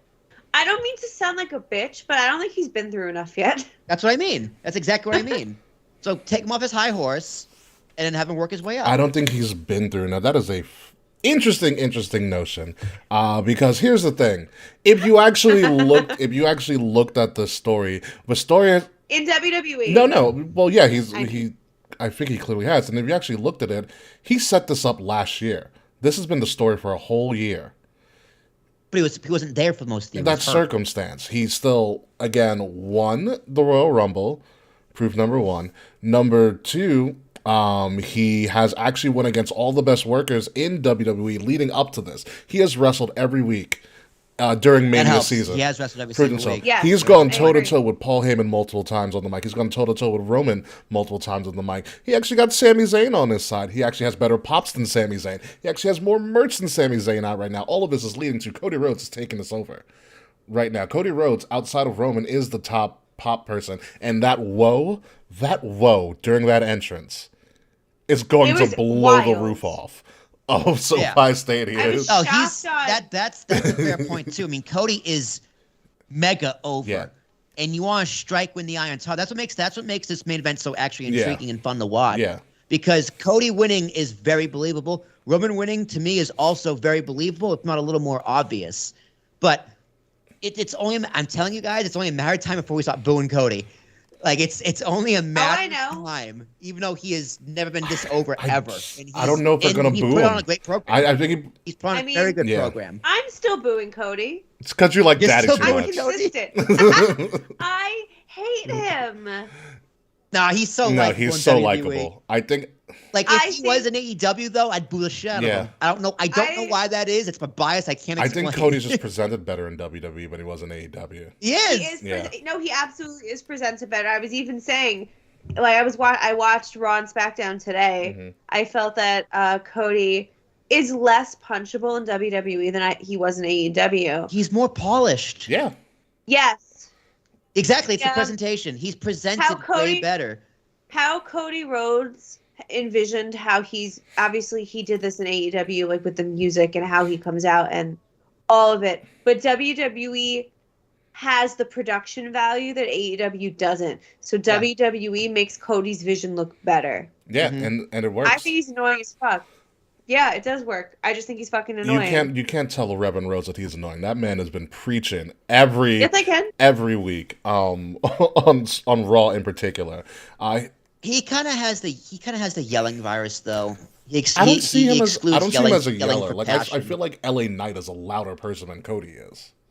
LA Knight's loud, but he doesn't yell. There's a difference. Cody screams every single promo. I don't get that volume from him. I don't think he screams. He definitely escalates for sure. Yes. Yeah. Cries most of the time. Which I think works in his favor, the escalation, because he does start out like so what do you want to talk about? And then it's like I love how he starts promos, but then it's the Baptist preacher thing. Like you start out slow and just keep going and going and going, and Lord, we're here. He pumps himself up. He pumps himself up. That's what it is. But here's the thing: of anybody I'm going Cody, by the way, as you guys didn't know. If of anybody to go figured. toe to toe with Roman on the mic and in presentation and character, it's Cody. Also, the thing about when you've been champion for that long, and this is the problem that happens with champions of such a long term, you have to keep feeding that beast, and there is almost nobody left believable to feed to Roman. No one. He beat Logan Paul in Saudi last year. You know. No, you're right. Yeah, there is no one believable to beat. Yeah, there Roman. is no one Correct. delievable. believable, and of anybody who's been built, like he didn't annihilate, but he essentially took out Sammy. He's beat Kevin Owens like twice. Of anybody there's nobody in WWE in the time of Roman's reign that has been built as well as Cody Rhodes. And if You're if correct. not Cody, who I just because don't think it's just Cody's it's not time. Cody who because Gunther's not there yet. Yeah, and Drew, it wasn't Drew. I mean, Drew was the closest thing, but I think Cody surpasses Drew by a lot in terms Yes. of believability. Yeah, it's believability, and I think Drew lost it. You know when Drew lost it for me against Roman, when I think Roman was on Raw and Drew was on SmackDown, and Roman's like, Drew, no one watches SmackDown. Remember? He said in the promo, he was like, no one watches you. I was like, yep, lost it. I believe that Cody is capable of beating Daddy for the title. I don't think it's this weekend. Oh, I think Cody's the one to do it. I just think you push it. How long you push it for, I don't know. But I also really want to see Saudi? May. Saudis end in of May. May, I believe. And that's the king of the rings. King and Queen of the Ring. Yes. Come on, Kay. The king and queen of the ring pay-per-view. Premium Okay, live event. so We're close. whatever. Ridiculous. I won't call it a premium live event. Sorry, not sorry. But I feel like Cody's either going to win there, and if he don't win there, he's winning Money in the Bank. I think you. Please don't win money. I think here's the thing. I think the idea was he was going to win Money in the Bank potentially, and then he got injured, so he had to win the Royal Rumble. Again, perfectly fine. But if Roman wins, again, I keep going back to who else are you going to give to him that's as hot as him, that can be formidable as him. And if Cody doesn't win, I think it's over for Cody as a potential top guy. He's been telling the story for a year. You have to strike right now, because if he loses and then wins later, it's not as big. This story is a WrestleMania made story. This isn't a SummerSlam. This isn't a Money in the Bank cash-in. This isn't a Royal Rumble or Survivor Series or a Backlash story. This is a WrestleMania story, and the story has to end here. This is what WrestleMania is built on. Can the white hot white guy babyface beat the dominating champion? This is the WrestleMania. This has to end here. They have to split the titles then by Sunday. I don't think they will. Because I don't see Roman not making it 2,000 days. I don't. That's the only thing. Like, does Roman want 1,000? Does Roman want 1,000 days? Also, does he? Why would it? Does he need it? I don't think he needs to hit 1,000 days. I do. I don't think. I do. The only one longer than him are people who are like Backlund and Bruno. Exactly. You want someone in the modern era in that conversation. He already is in the conversation. We don't have anybody. But he's not, though. He's not at 1,000 days. That's a different conversation. But you're never gonna meet Bruno, and you're probably never gonna meet Backlund. But Backlund was also there by. You don't need to. You don't need to. You just need to be third place. He's already third place. He's already third. A thousand's nice, but I don't think it's needed at this moment. Who's behind Roman then? Who isn't behind Roman? I was going to say. I would have no idea with longer reign, but it's been like what 4 years. The person who's behind Roman, you could have. It might be Peter actually. Oh, Pete Dunne. Peter, you have Alba Fire was one as well. Formerly. Does that count? Yeah, no, they do. That would count. Pete Dunne held for a while. Kaylee Ray. And then you have Asuka had like over 500 days. The New Day had a long run as tag champs, and you have way down the ladder is CM Punk now. Remember when CM Punk was the longest reigning champ of the modern era? Like 435. Yeah. 434. 434. Yeah, they totally made sure that was never a thing anymore. Yeah, I don't know, dude. 1,000 days. 1,000 days is nice. When you're this close, dude, just go all the way. That's the thing, and I don't think they'll split the titles, especially with the media rights deal not finished yet. No, don't split the titles. Yeah. That sounds. The way that they're functioning right now, you don't need 2 world champions. Yes, agreed. Yeah, so I don't think they split. I think you redesign the title. Yeah, make it one title. Make it one title. I don't think you split them now because it's not right for a split right now. Yeah, there's no point. Yeah. All that being said, though, Cody wins. I'm still happy. Yeah. Pete had it for 685 Who? days. Pete? What about Kaylee Ray? Kaylee Ray was even longer, I think. Let's see. It's like Roman's already the top reigning champion of the modern era, no matter what iteration of WWE that you think about. Okay, look up how many 1,000-day reigns there have been. 2, I believe. Okay. 2. So like, yeah, if you want to be like 10 years down the future, you want to say there's only 3 people in history that have 1,000-day title reigns. Kaylee Bob Ray was Backlund, 649. Hogan. Kaylee was 649. Okay. You want to go? It's San Martino, Backlund, and Reigns. So here's also my question. Okay, it's another. But here's also my question. Because Roman has had the world title from Brock for a year, which no one's talking about. Roman's had that for over a year, and so that's 365. So how long has he actually had the Universal? Since SummerSlam 2020. So that includes, it is a combined. The week after SummerSlam. So it is a combined 900 something days as both champions. That's the number they're going with. I just need that for verification. As it should, because you didn't drop it. Yeah. So, but it's interesting. I think Cody's the next step because there's no one else to feed to Roman in the immediate future. Yeah. I mean, it just depends. It depends on where they want to go, and it depends if Roman wants to go on vacation as well. The safe choice is Cody Rhodes. Yeah. Yeah. But I still think it's going to be close, and I don't expect this. If it is a clean match, I will be very intrigued about how they pull that off. It has to. I think it has to. I don't want shenanigans in this main event because I think this has the potential to be an all-timer. I really think. Like, you have the story, you have the athleticism, you have mainly because you don't know who's winning. Yeah, that too. Yeah, you can't say you don't know who's winning. I'm more excited for this main event than I was last year, and last year was huge. I was not excited for last year's main event. Brock Roman again. It was last year was like, all right, this is the one time where I can believe it outside of the first time they met up. Yeah, last year it was fun. This one's like, all right, Roman. This is the one that was the one that was done right. So it's like, okay, finally. Yeah. And they did it again at SummerSlam, which is the better match. The better match. Better match. What's the better match? Oh my god! But yeah, Cody and Roman. Like I said, I really hope they tear the house down. Yeah, it's gonna be amazing. Yeah. I'm very excited. Where can you buy WrestleMania if you're in Canada? I'm assuming either your pay-per-view service, Canadian person, or get WWE Network because that's still a thing in Canada. Shout out to people in Canada, by the way.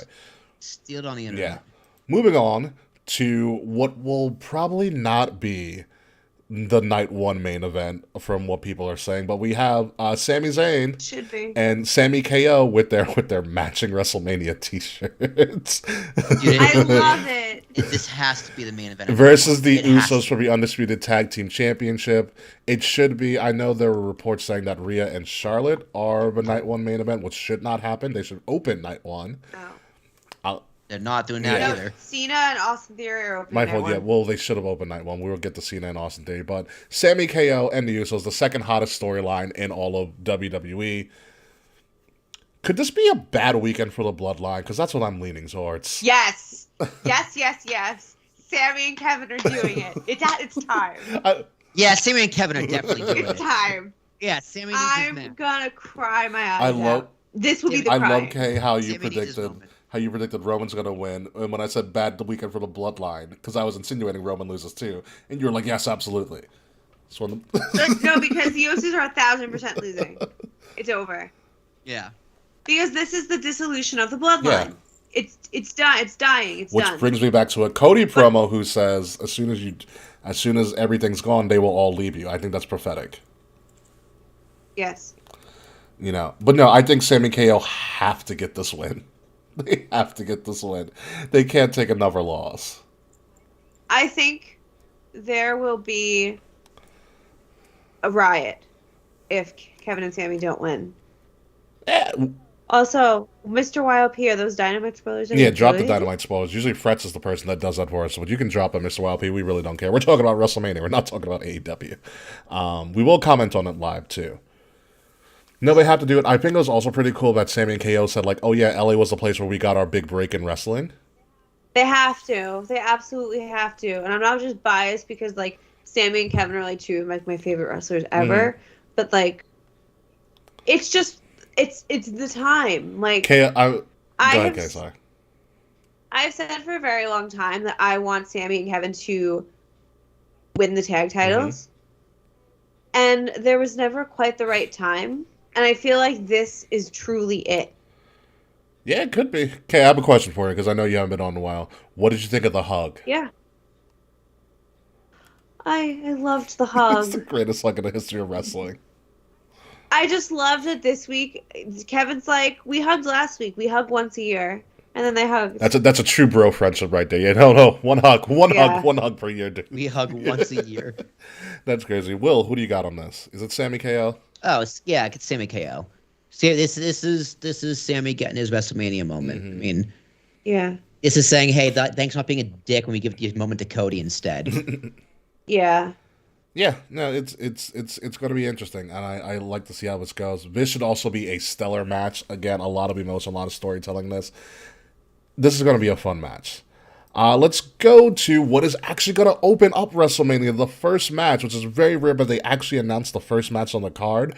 But when it's John Cena, I guess you have to. So John Cena, Austin Theory, United States Championship match. He's got somewhere to be. Yeah. Yes. He's got to start promoting Fast X is what he has to do. Because that promo tour is going to probably start up. Yeah. Which I was going to be excited about this. And then that John Cena promo ruined it for me. I'm not going to lie. Because I feel like Theory's done water either way because how John Cena worded that promo. Dude, he also is hung him out to dry. He hasn't been back since. That's also true. That is also It's just true. like Yeah. you bury him, then you leave him like carry the feud. Good luck, loser. Yeah, like what a dick. It's just that really was a nail in the coffin. That was a big old burial. Yeah. You know what? Did you see his empty arena promo that Theory did? Yeah, I was like, why is this done in an empty arena with a microphone? I liked it though. Like I love the concept. I liked it a lot. It was very cool. I did too, but it's like, well, one, why is there a microphone? And two, why are you doing this? He has to do nothing. He has to do something. Who are you talking to? Clearly not talking to John because you can't see him. My God. I mean, Theory's gonna win regardless, but it's got to be.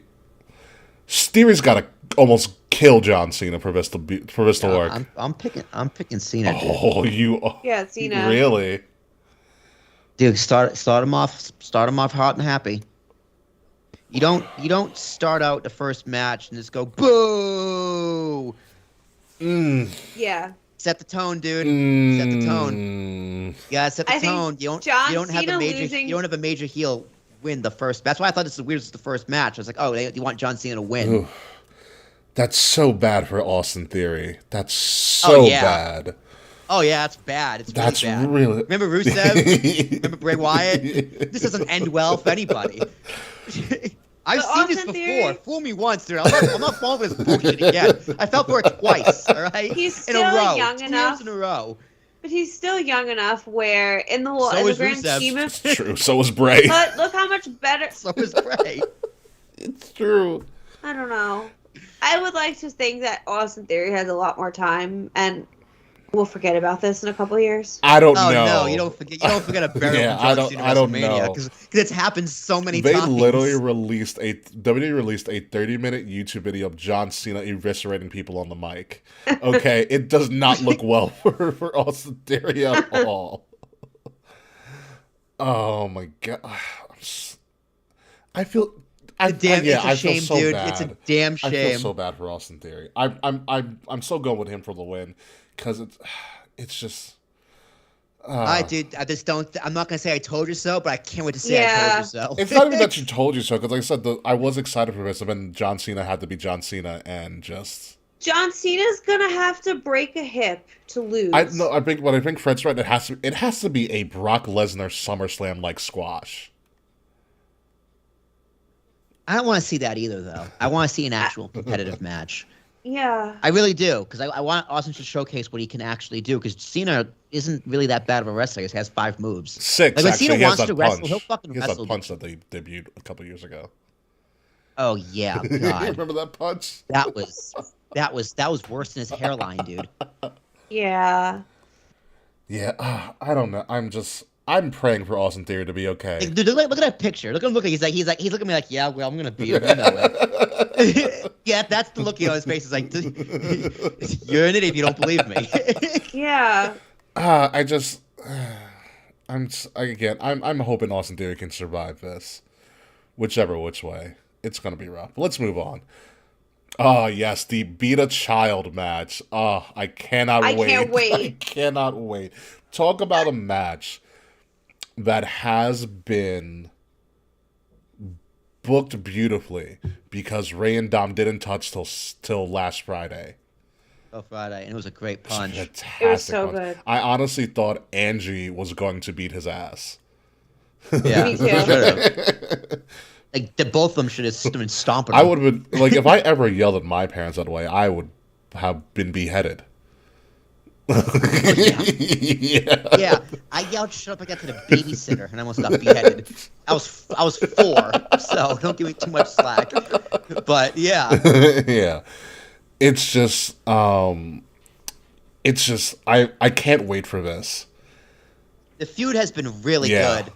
Yeah. Like and this is all Dom, dude. Ray has stepped aside and let his son shine. Which is perfect. It's great. Yeah, it really is. I think this is my most anticipated match. I'm more excited for this than Hell in a Cell. In fact, I forgot Hell in a Cell was even on the card until I just said that. Me Well, we're gonna get to that. No, it's a crazy match. I love how Dom pulled I Wish Eddie Was My Father. He pulled that on Monday. So good. So good. I totally expect Dominic to come out in a lowrider. Yes. I was like, he's doing yes. the Eddie. He's gonna go full Eddie. Come out to Eddie's music too. Oh my god, can you imagine if they played Viva La Raza on the speakers? And he does Yeah, lie, I cheat, could. steal? Yeah, I lie, I I cheat, steal. I steal. He does He does the shake? Yes! the shake, the shimmy He has to. in a Rey Mysterio mask. He's gonna come out dressing like Conan. You know, with the one button? Anyone but Conan. No, he's gonna come out dressing like Conan. Conan's a cool guy. I know. Anyone but Conan, dude. Conan sucks. Ooh la la! That's all Conan does. I've chilled with Conan. Conan's a fun guy. Oh yeah, I bet in real life he's the He man. follows me on Here's, Twitter. here's the and I funny don't know thing about why. Conan. He dresses like the character all the time. Like Yeah. that wasn't Just the funny that hat, wasn't the a white beater, costume. and black That jeans. wasn't a costume. That's how he dresses. And the one Yeah. button top, yeah, that's how he dresses. Okay. Dude, him and Disco Inferno have a show. They have a podcast. Keeping it 100 with Conan. Oh my god, that's great. But back to Ray and Dom. Dom has to win this, right? Oh yeah, yeah, of course. Could this be low-key Rey Mysterio's last match? Yes. No, because I think they would have. I think they have another match. Oh, yeah? Yeah, and then eventually this can't just be one and done, dude. Make it a feud. I can see that. I like it. I like the fact, I mean, they're in California, they're close, they're in Southern Cal, San Diego. Makes Like, it's sense. possible. It's possible Ray wins with a roll up, and then Dom just attacks the next night, and they continue. Like the Ray feud. outsmarts Dom because he's the older Yeah. person. Yeah, I could see that. He's the Yeah. father. I could see that I happen. like that. I like that idea. Just to continue the feud, but eventually Dom's just gonna beat his ass. Dom should be the one to retire his father. He will. I think this goes to a. I think this goes to a retirement match. Yeah, like Ray's headlining the Hall of Fame. Yep. Which I'm glad he got the punch out of the way, so that doesn't ruin his Hall of Fame speech. He could still ruin the Hall of Fame It's speech. True. And yeah, no, I think this eventually will lead to Dominic retiring Ray for good, which I think is poetic justice and the way wrestling should be. Yeah. Amazing. It's never happened before. Absolutely. So I'm going with Dom. Okay, who do you have? I also have Dom. Dom. Okay, let's move on. To what will arguably surprise and steal the show, whatever night it's on. Seth Rollins, Logan Paul. Face, dude. That smile of Seth Rollins. Listen, there's. It says Saturday on the Oh, it bracket. is Saturday. Oh, my fault. That was the other one that was announced for Saturday. Sorry. Yeah, Saturday. This is going to be show stealer on Saturday. This is going to be show. It's going to be match 4. Yeah, going to be probably match 3 or match 4. Seth, Logan Paul. There's no one hotter than Seth. Outside of like Cody and Roman, there's no one hotter. Seth Rollins is that guy, and Logan Paul is just a. Is also that guy. Yeah, he's just dude. a natural now at this point, and I can't. He can't stand he it. finally learned the what chant, and he knows what to do Yeah. with it. Yeah, his promos have gotten better. Like he's been really good this WrestleMania season. Because last year he had the Miz to kind of speak for him. This year he can hold his own. which I'm very happy about. And Seth, with one of the promos of the year leading into WrestleMania, he said, "If I cannot beat Logan Paul, then I am the joke. He is not." And the crowd went dead silent, and they're like, "Oh, fuck, he's right." I loved it. I loved it. This is going to be amazing. Oh, and if it is true that Logan Paul's contract is up and he doesn't want to resign, which I don't think, why wouldn't he want to resign? Makes so much money here, and it's good for his publicity. It's good for his publicity. I mean, he's on the commercial for 2K. He's in 2K. You know, why wouldn't you want to resign? But if that is the case, he might want to do other shit. Yeah. But if I'm Logan Paul, nah, I'd be this. I'd like the contract he's at, renew it for that same type of schedule. Works out. But I'd still go Seth Rollins wins this. I think Seth beats Logan. Will, who do you have? I'm going to go with Logan. Ooh.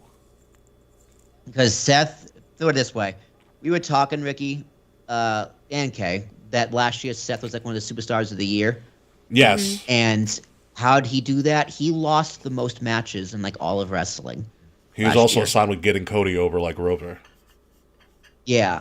So Seth doesn't need wins to be the best superstar on the roster. So are you saying he's going to be like a Shawn Michaels type character? Yeah, exactly. He is the modern day Shawn Michaels, in my opinion. He's phenomenal in every single way. Yeah. So if he doesn't win a match, who gives a fuck? Put the kid over. Listen, it's good for the business. Yeah, it's honestly, you could stick him in a main event at any time and it's believable. That's true. And because he's so and over. of anybody not named Cody Rhodes on the roster, the only person who has been Roman Reigns' perfect foil has been Seth Rollins during this run.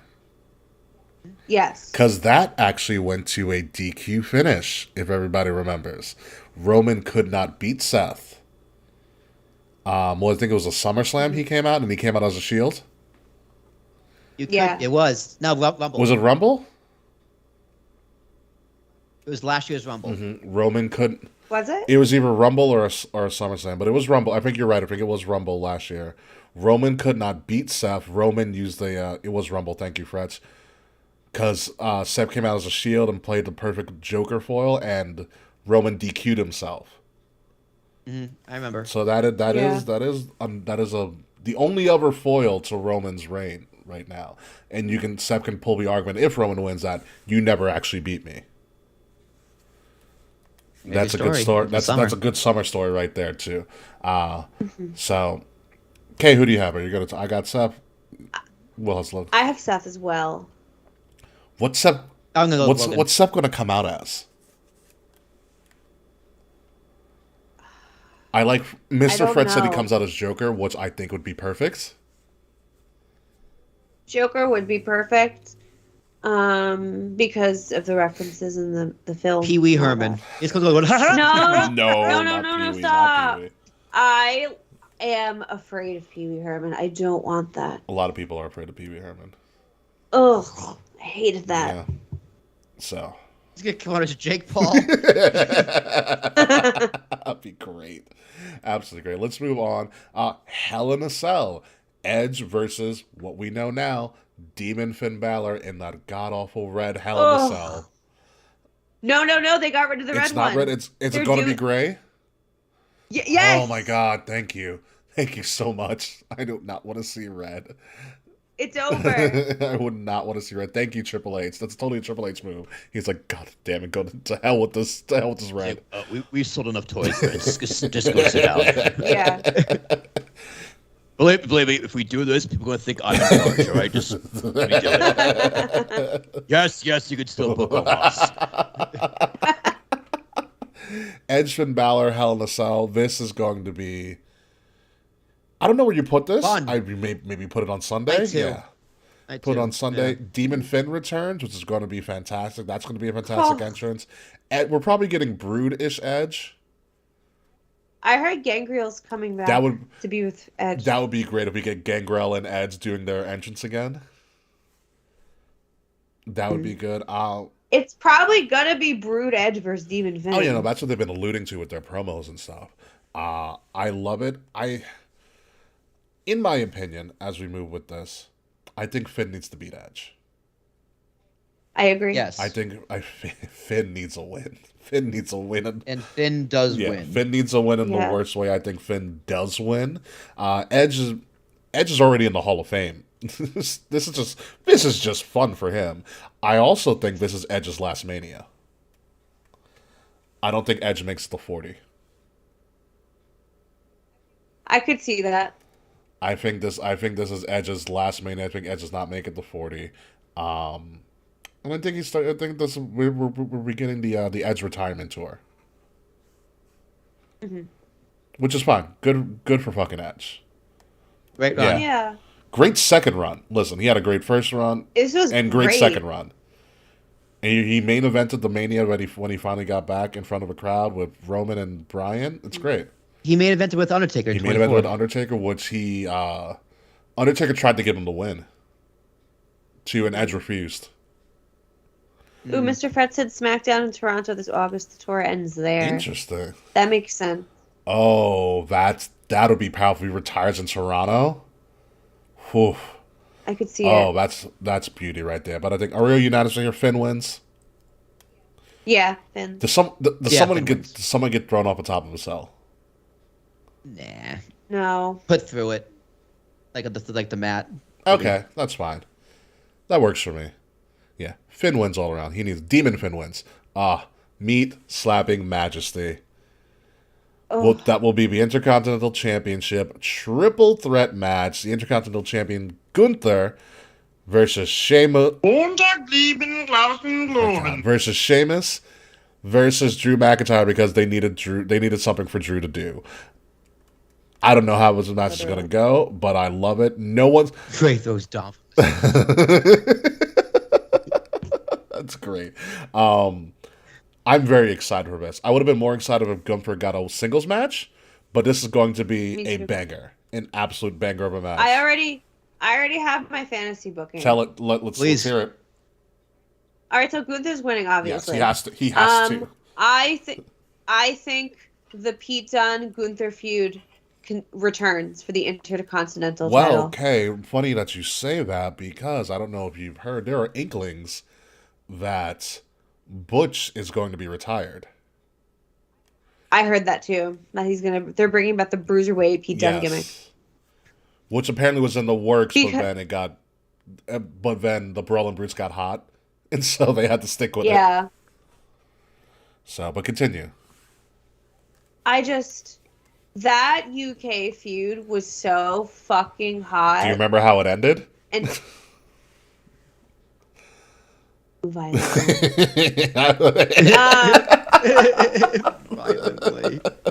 Yes, at NXT Takeover New York. My God, Pete Dunne got obliterated that weekend. Murdered. I think Pete's coming for him. So Gunther's gonna retain the title at Mania, and Peter is coming. Honestly, yes, all around. We've been having Pete on the sidelines long enough. It's time for him to shine. He's still in his mid-20s. Like it's time for him to go. You know, I think Gunther takes this. This is going to be a hell of a match. They're going to kill each other. I'm thinking a mixture of what happened at Extreme Rules between Imperium and the Brawling Brutes versus like what happened at Clash of the Castle. I was saying this could be Clash in the Castle Part 2. With Drew McIntyre involved. It's going to be great. Will, you're pretty silent on this one. Have you not figured out who wins?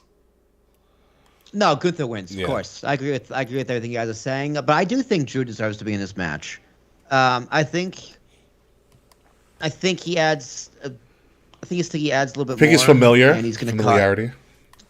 Yeah, and it's like him and Sheamus have had a good feud. Sheamus and Gunther have had a good feud. You know, Gunther and Drew didn't have a good feud, but who cares? Throw them all together. Mm-hmm. I think it makes sense. I think it makes sense because, like I said last week, they all deserve singles matches, but it's not enough people, so throw them together. Like Drew deserves to have a match on WrestleMania. Yeah. Like I agree, Walter Sheamus is the match we want to see, but do you do that at the expense of Drew? Fair. Throw them together. Yeah. Makes sense. I'm very excited for this. It is going to be, as Kay would say, meat slapping majesty. Yeah. It is unfortunate. The story isn't really about Gunther. Like I said, Yeah, I said 2 weeks ago. that is the bad part about Like this. he's just kind of like the side piece to this. The story is between Drew and Sheamus. Yeah. But I'm telling you, Drew's gonna like hit Sheamus with the Claymore. Gunther's just gonna toss him out of the ring and pin him, but he's gonna steal the win. Gunther's gonna steal the win. Yeah, I like how how they made Gunther cut a promo. It's like, I'm going to show you that I am the ring general. So this is a showcase match for Gunther. Like as much as much as he showcased what he can do at the Rumble, which I thought was a great spot for him to go up against Cody for 20 fucking minutes. They literally had a mini match at the end of the Rumble, which was great. It was so good. This is Gunther's biggest match in his career. He probably knows it. This is a huge match for him. His first Mania too. Yeah, it's his first Mania, and he did the work. He got in shape, and there's not a bad thing anybody says about him on the roster.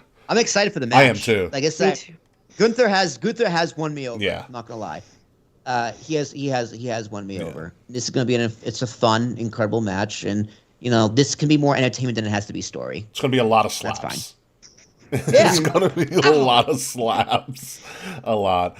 Let's move on to, yay, WWE remembered the women in the last couple of weeks. Did they?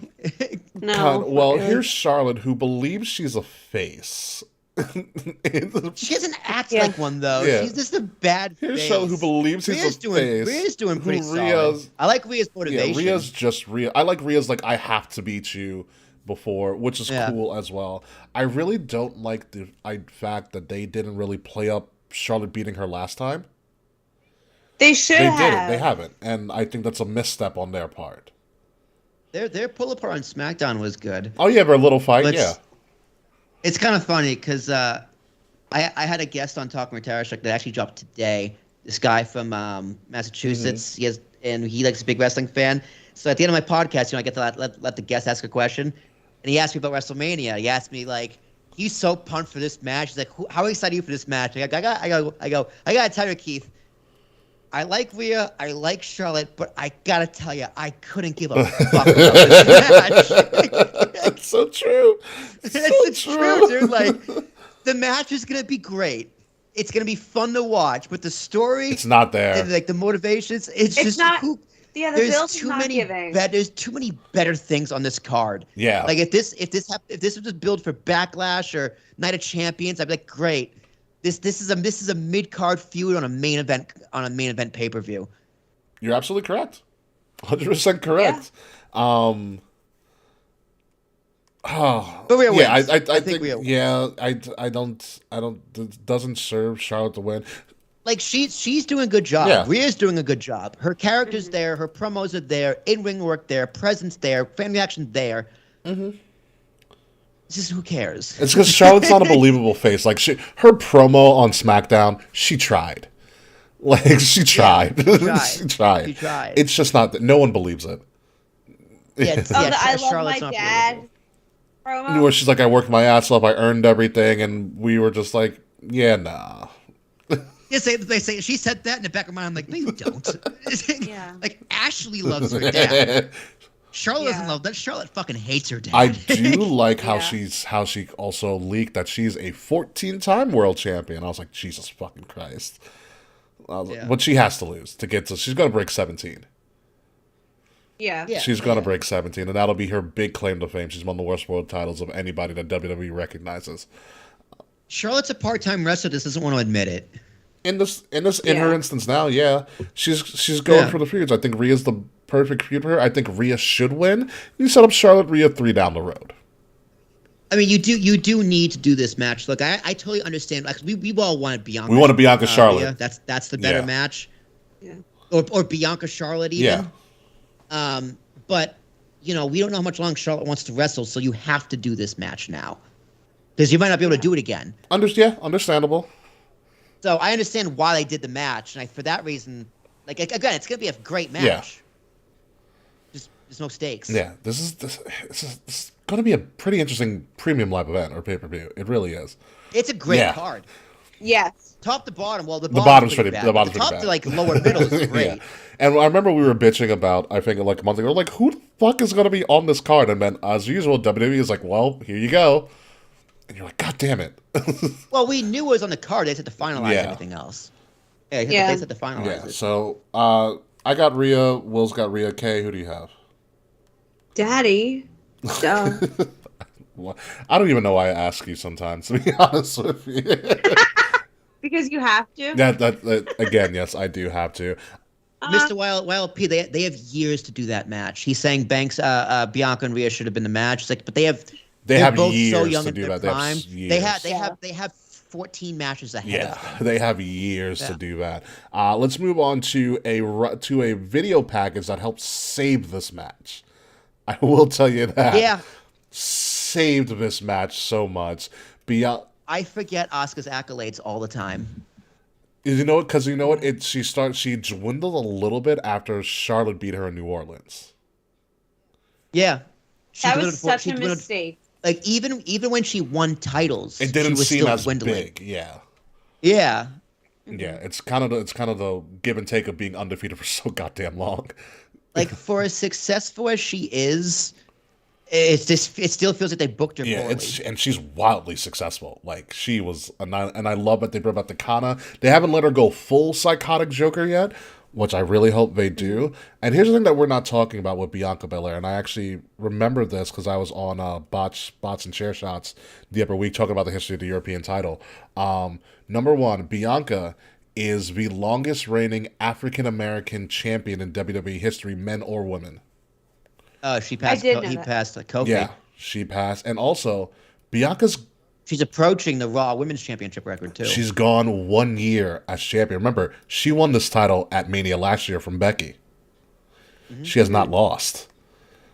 So, and again, you can also argue that Bianca is Mrs. WrestleMania. It's either Bianca or Charlotte. You know, pick your poison. Ooh, Yeah. ooh, that's very valid. Yeah. But unfortunately, I think Bianca's run has just been kind of forgotten about since SummerSlam.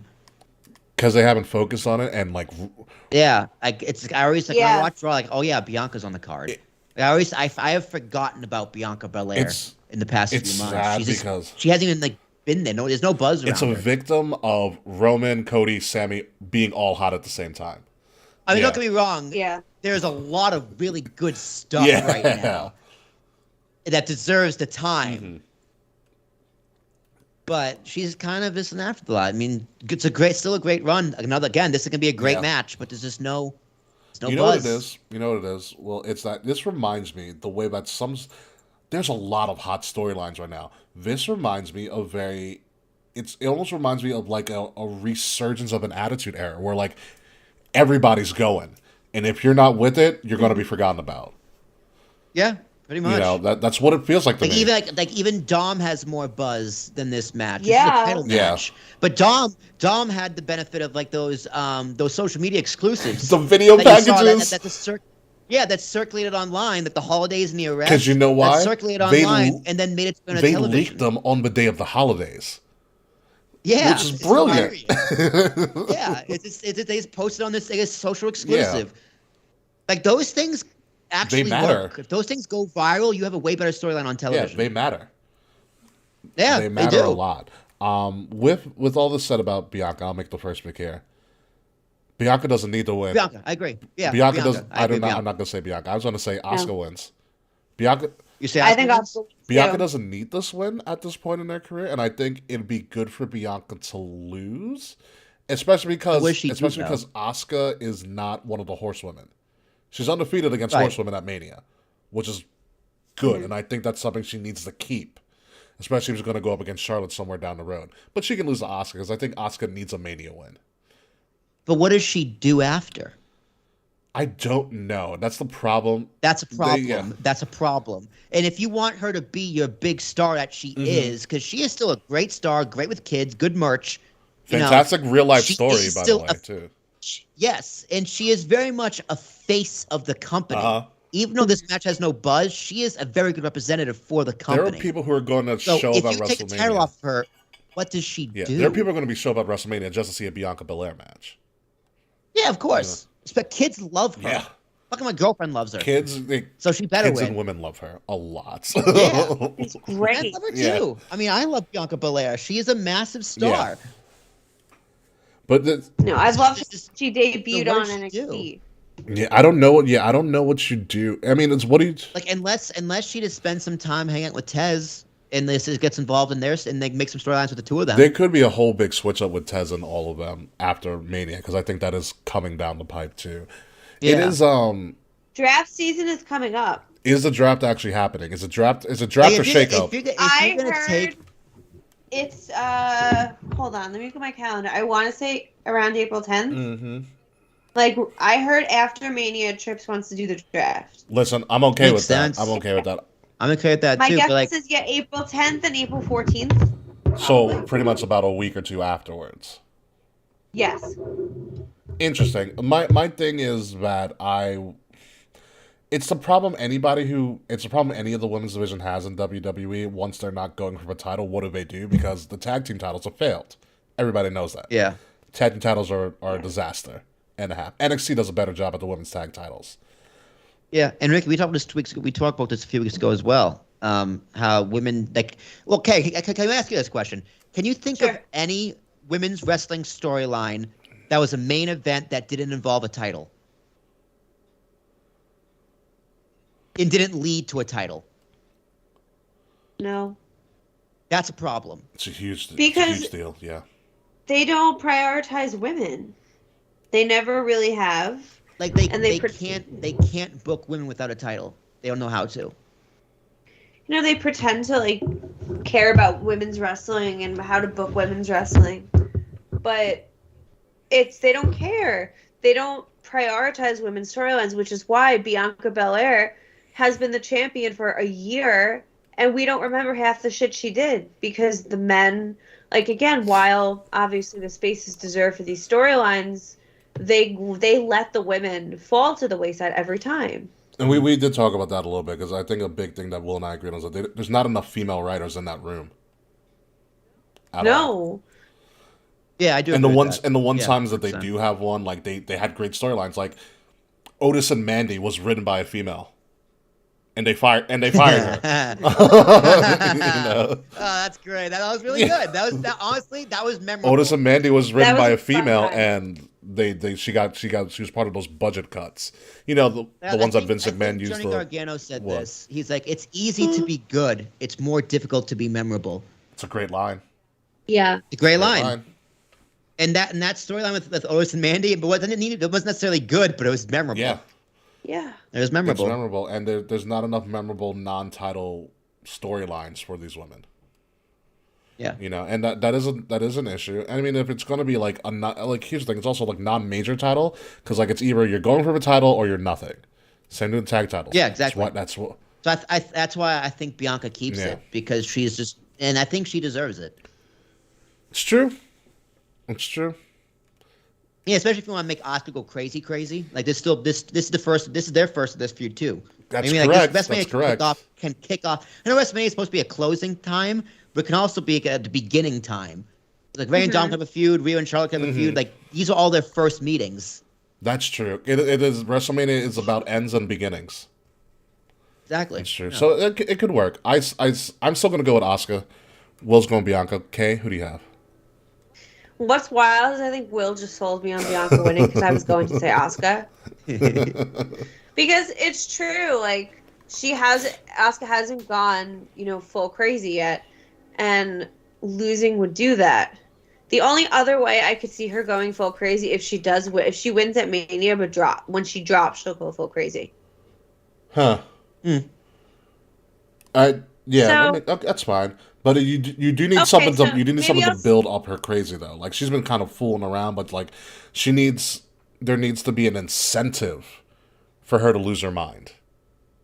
And like up Yeah. the ante. I get what you're saying, Kay. But I think maybe getting the title and then losing the title might fuck her up more than just losing at Mania. So okay, you know what? Maybe I'll stick with Asuka. Asuka will win, and when she loses the title, she's gonna fucking snap. That could work.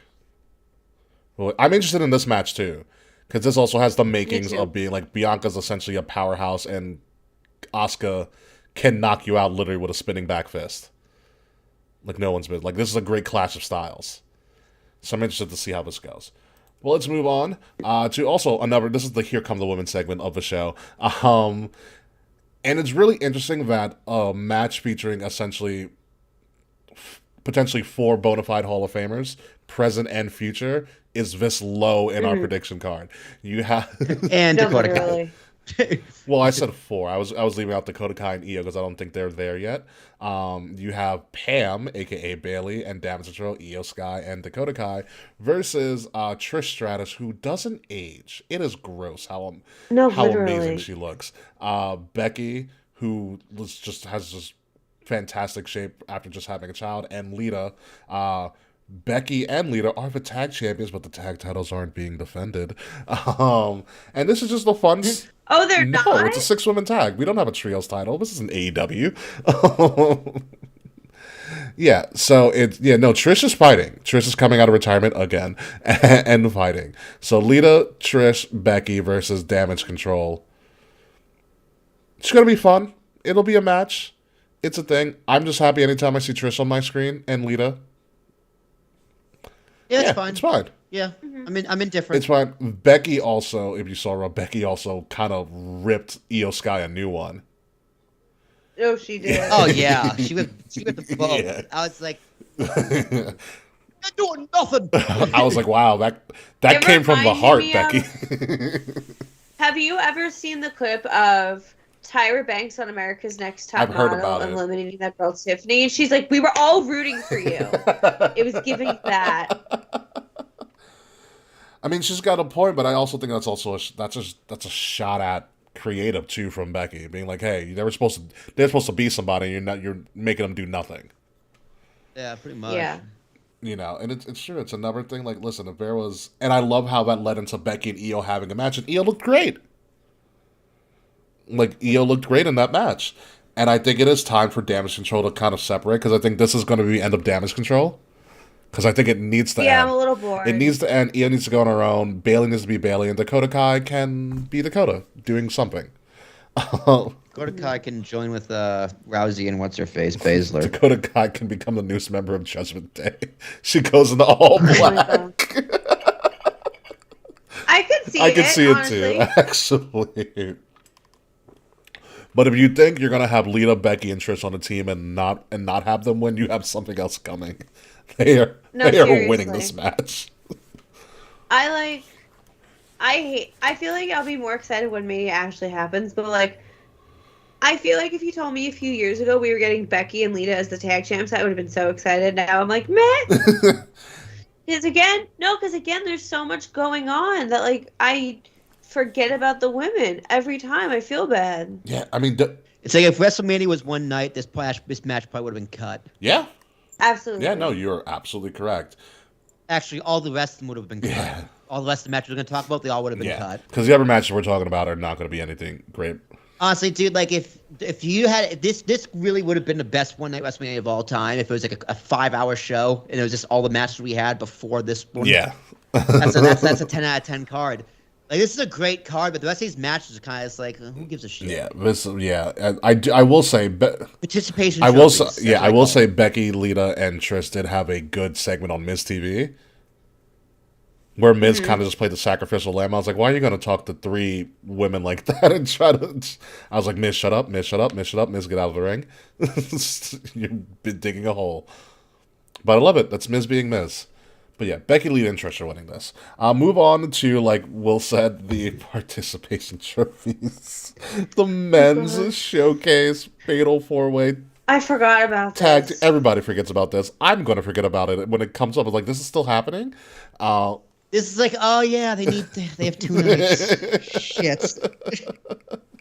Come motherfucker. Yeah, this is such a Time to get pre-show pizza match. again. Here's the thing about this. If this were to lead to something, I would be okay. Yeah, it's like not even a tag match. It's not even a title match. It's just, yeah, well, 2 nights. Which is, It's to showcase the fucking but tag here's the teams. thing. They did a variation of this match on Raw, and it was really entertaining. Yeah. And I'm like, oh, you kind of spoiled it now. Like, they're dead in the water. Or like, what are you gonna do?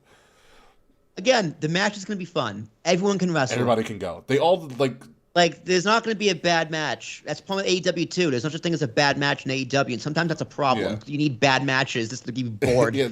and to get excited for something else. To make the main event matches better. I get that. You need a variation. This is going to be great, but I just, it doesn't lead to anything, and I really don't care. I think whatever, give it to the Street Profits or Ricochet and Braun. Like, I don't care. My prediction is Street Profits. Yeah. Like, I'm totally cool if these guys are on a WrestleMania card because they don't deserve to be on a WrestleMania card because they're not that good. They don't do much. No, but they all... Which guys? All of them. I mean, they all can wrestle, but, like, they're not used and not in the storyline. Yeah, I don't think you say they're not good because you just said they all can go. So I think they are that good, but I think the bigger issue is that they're not. Hey, Slack's here. I think that. Hi, Slackery. I think that it's more so they're not in any storyline that's worth a damn. Yeah, exactly. And that's the issue. So no one's going to see this match. Yeah, exactly. I will say, if Montez Ford hits the switch frog splash like he did on Monday, I'm sold. Did you see what he did? I mean, it's gonna be spot. It'll be spot fest, but no. But did you see that frog splash he hit where he's no? Oh, over Braun. No. He did a 180 during the frog splash. That. Yeah, he reversed. He reversed. I was like, "That's insane. You should have saved that for Mania." But yeah, I mean, I don't know. It's a match. I'm not even going to make a prediction on this because it's a thing. Also, it's a thing. Here come the women yet again. Women's showcase match, and somehow this one's even worse. Ronda made it. Ronda made it to WrestleMania. And the one thing I can say about the men's showcase match is that at least they're actual tag teams. Yeah, this is This is all three. I mean, Chelsea and Sonya literally just became a team on Monday. Ronda Rousey won the Royal Rumble last year. Yeah. Yeah. How far she's fallen. You know what really ruined it for her? She fucked up Shotzi at Extreme Rules. She messed up a lot of those spots. That really killed it for her. Can I just say, I love that they're calling Italian Shotzi's team the Blackhearts. They're called what? The Blackhearts. Are they really? Yes, I saw it on Twitter. That's good. Good for them. That's cute. Yeah. It's a shame Liv's in this, because Liv did have a good year. Yeah. It is Liv. Of anybody who had a good year, it's probably Liv Morgan out of all of them in this. No, this is where she belongs. But they're not being used. Like, if you made this like in, I don't know, take out half of these competitors, make it a fatal 4-way for, I don't know, a women's mid-card title, boom, you have a good story there. Be the first of something. We're never gonna get it, I'm Ricky. gonna talk about it till the day I die, because it needs to happen, and they need to. It does. They're never They gonna need to do melt it. those tag titles and just make it a mid-card title or something. They don't care about women enough to do that, Ricky. So I don't know who wins. I mean, at this point, give it to Liv and Raquel. It's Shayna. Unfortunately. Liv and Raquel? They're the only actual... No. Shayna and Ron are the only legitimate tag team. Actually, screw it. Give it to Shotzi. Give it to not Ronda. Give it to Chelsea and Sonya. Absolutely not. Yeah. Bye. I'm really hard not trying to make a Sonya Deville gun joke. But yeah. That's right. Give it to Chelsea and Sonya at this point. Totally swerve everybody. Which is a shame, because I think Sonya's just a filler because something happened to Carmella, which no one's talking about, which I feel kind of weird. What do you mean something happened to Carmella? Well, because initially it was Chelsea and Carmella were about to be like a duo, and they fit really well on camera. But ever since that 1 week, Carmella hasn't been on TV. Oh, she hurt? I don't know. There's tea. I don't know. I don't know. It's really interesting. So there's that. But that eventually, folks, is all the matches, all 12 matches. Undisclosed injury. Thank you, Mr. Welby. Those are all the 12 matches for WrestleMania. Remember, WrestleMania is live April 1st and Sunday, April 2nd at 8 Eastern each night on Peacock in the States and WWE Network everywhere else. So here we go, folks. Time to crown it. How well do you think this WrestleMania will be? Kay Murphy. I think I'll give it a 8.5. Okay, solid. Will Tarashuk. Oh, I give it a 10. Going 10 again, going big. I'm going 10. I mean, last year was one of my favorite WrestleManias ever. Mm-hmm. But this year, there's matches I don't care about, but no matches I'm going, I don't want to see it. We forgot about Brock and Almost, by the way. Oh, yeah, whatever. Almost wins. Wow. Almost Brock won. wins. No, I agree. Almost wins. Brock, I don't know why I didn't have it on I didn't put that on there. My total apologies. Let's talk about that We real also quick. got the Andre the Giant Battle Royal. Which That's Bobby on Lashley's gonna SmackDown. win. That's It's on Friday. SmackDown. It's SmackDown. Poor Bobby Lashley, man. I feel really bad for Bobby Lashley. Okay, so all right, so there's Almost in Brock. Brock's gonna sell that like no one's business. Brock is into this feud. Almost as well. Brock is into the feud. Yeah. He is into the feud. I do think he's into the feud. Yeah. Almost as Good well. point, Ricky. You know what? I you might be right. So yeah. Anyway, I do give it 10 crowns because there's matches I don't care about, but no match I don't want to see. Yeah. Like every single match on this card, be like, okay, I can watch this match. Well, maybe except the women's 4-way tag match, but all right, they get a mulligan. They get a mulligan. Yeah. But everything else, like that's gonna be a great match. That's gonna be a great match. That's gonna be a great match. That's gonna be a great match. I'm gonna be thoroughly entertained by the show. You're gonna be with sports storylines entertained. I genuinely care about and outcomes I want to see happen, and I'm gonna be happy and angry. So this is just everything you want in WrestleMania. This card on paper is outstanding. Yeah. It's outstanding. The Hollywood, the marketing, the way it's been sold. I am very excited for this WrestleMania. They have done a phenomenal job. Triple H's first WrestleMania, I think, has been so far very, very well done. Yeah. Mm-hmm. I'm so on this. WrestleMania for me is gonna be a feast in more than one way. Because I'm currently, fun story, we'll talk about this on the post show. I'm in the middle of a fast because I just wound up fast. So I haven't eaten in like 2 days. Good God. Yeah, I'm working straight on water and adrenaline. So I haven't eaten in 2 days. So it's okay. So I'm going to, and my plan is I'm going to literally break fast WrestleMania Saturday morning. That's my day. So I'm very excited. I'm going to be feasting. I'm going to be eating. This card is phenomenal. The presentation is going to be phenomenal. That stadium is built for WrestleMania. Like, they are going to do so much. I'm not Muslim. I don't do Ramadan. I just so happen to be fasting during Ramadan, whatever. I had the same question, by the way. I'm glad someone else asked it. I'm Lutheran, by history, technically. Ramadan Ricky. Although, if that wasn't such a controversial thing, I would love to have it as a nickname, but that's not me. But back to WrestleMania. This is going to be a fantastic presentation, fantastic show. The matches are all going to deliver. The crowd is going to be into it like nobody's. They're still selling tickets. They're still opening up sections for this. Can I change mine to a 9? Yeah, absolutely. You can change it to a 9, but I'm going to go. I don't know if it's going to be. There's so many WrestleManias that I've been to that I've been like, wow, that was a perfect 10. Like 32, was it 30? No, not 32. 31. No, that I've been to. 33 in Orlando was 10. Oh, Orlando was a 10. Yeah, well, that was Orlando a was a great 10. Orlando. That was the ending with Roman Taker was kind of poopy. It's only poopy because he came back. It's poopy because he came back. 35 was, I think, damn near perfect. 35. Yeah. 34 in New Orleans was also really fun. 35 was damn near perfect. 35 was too long and it rained. After the match was over, which I thought was funny. Yeah. You know. I was so 35 was a lot of fun. Nathan had a lot of fun. Last year's was so much fucking fun.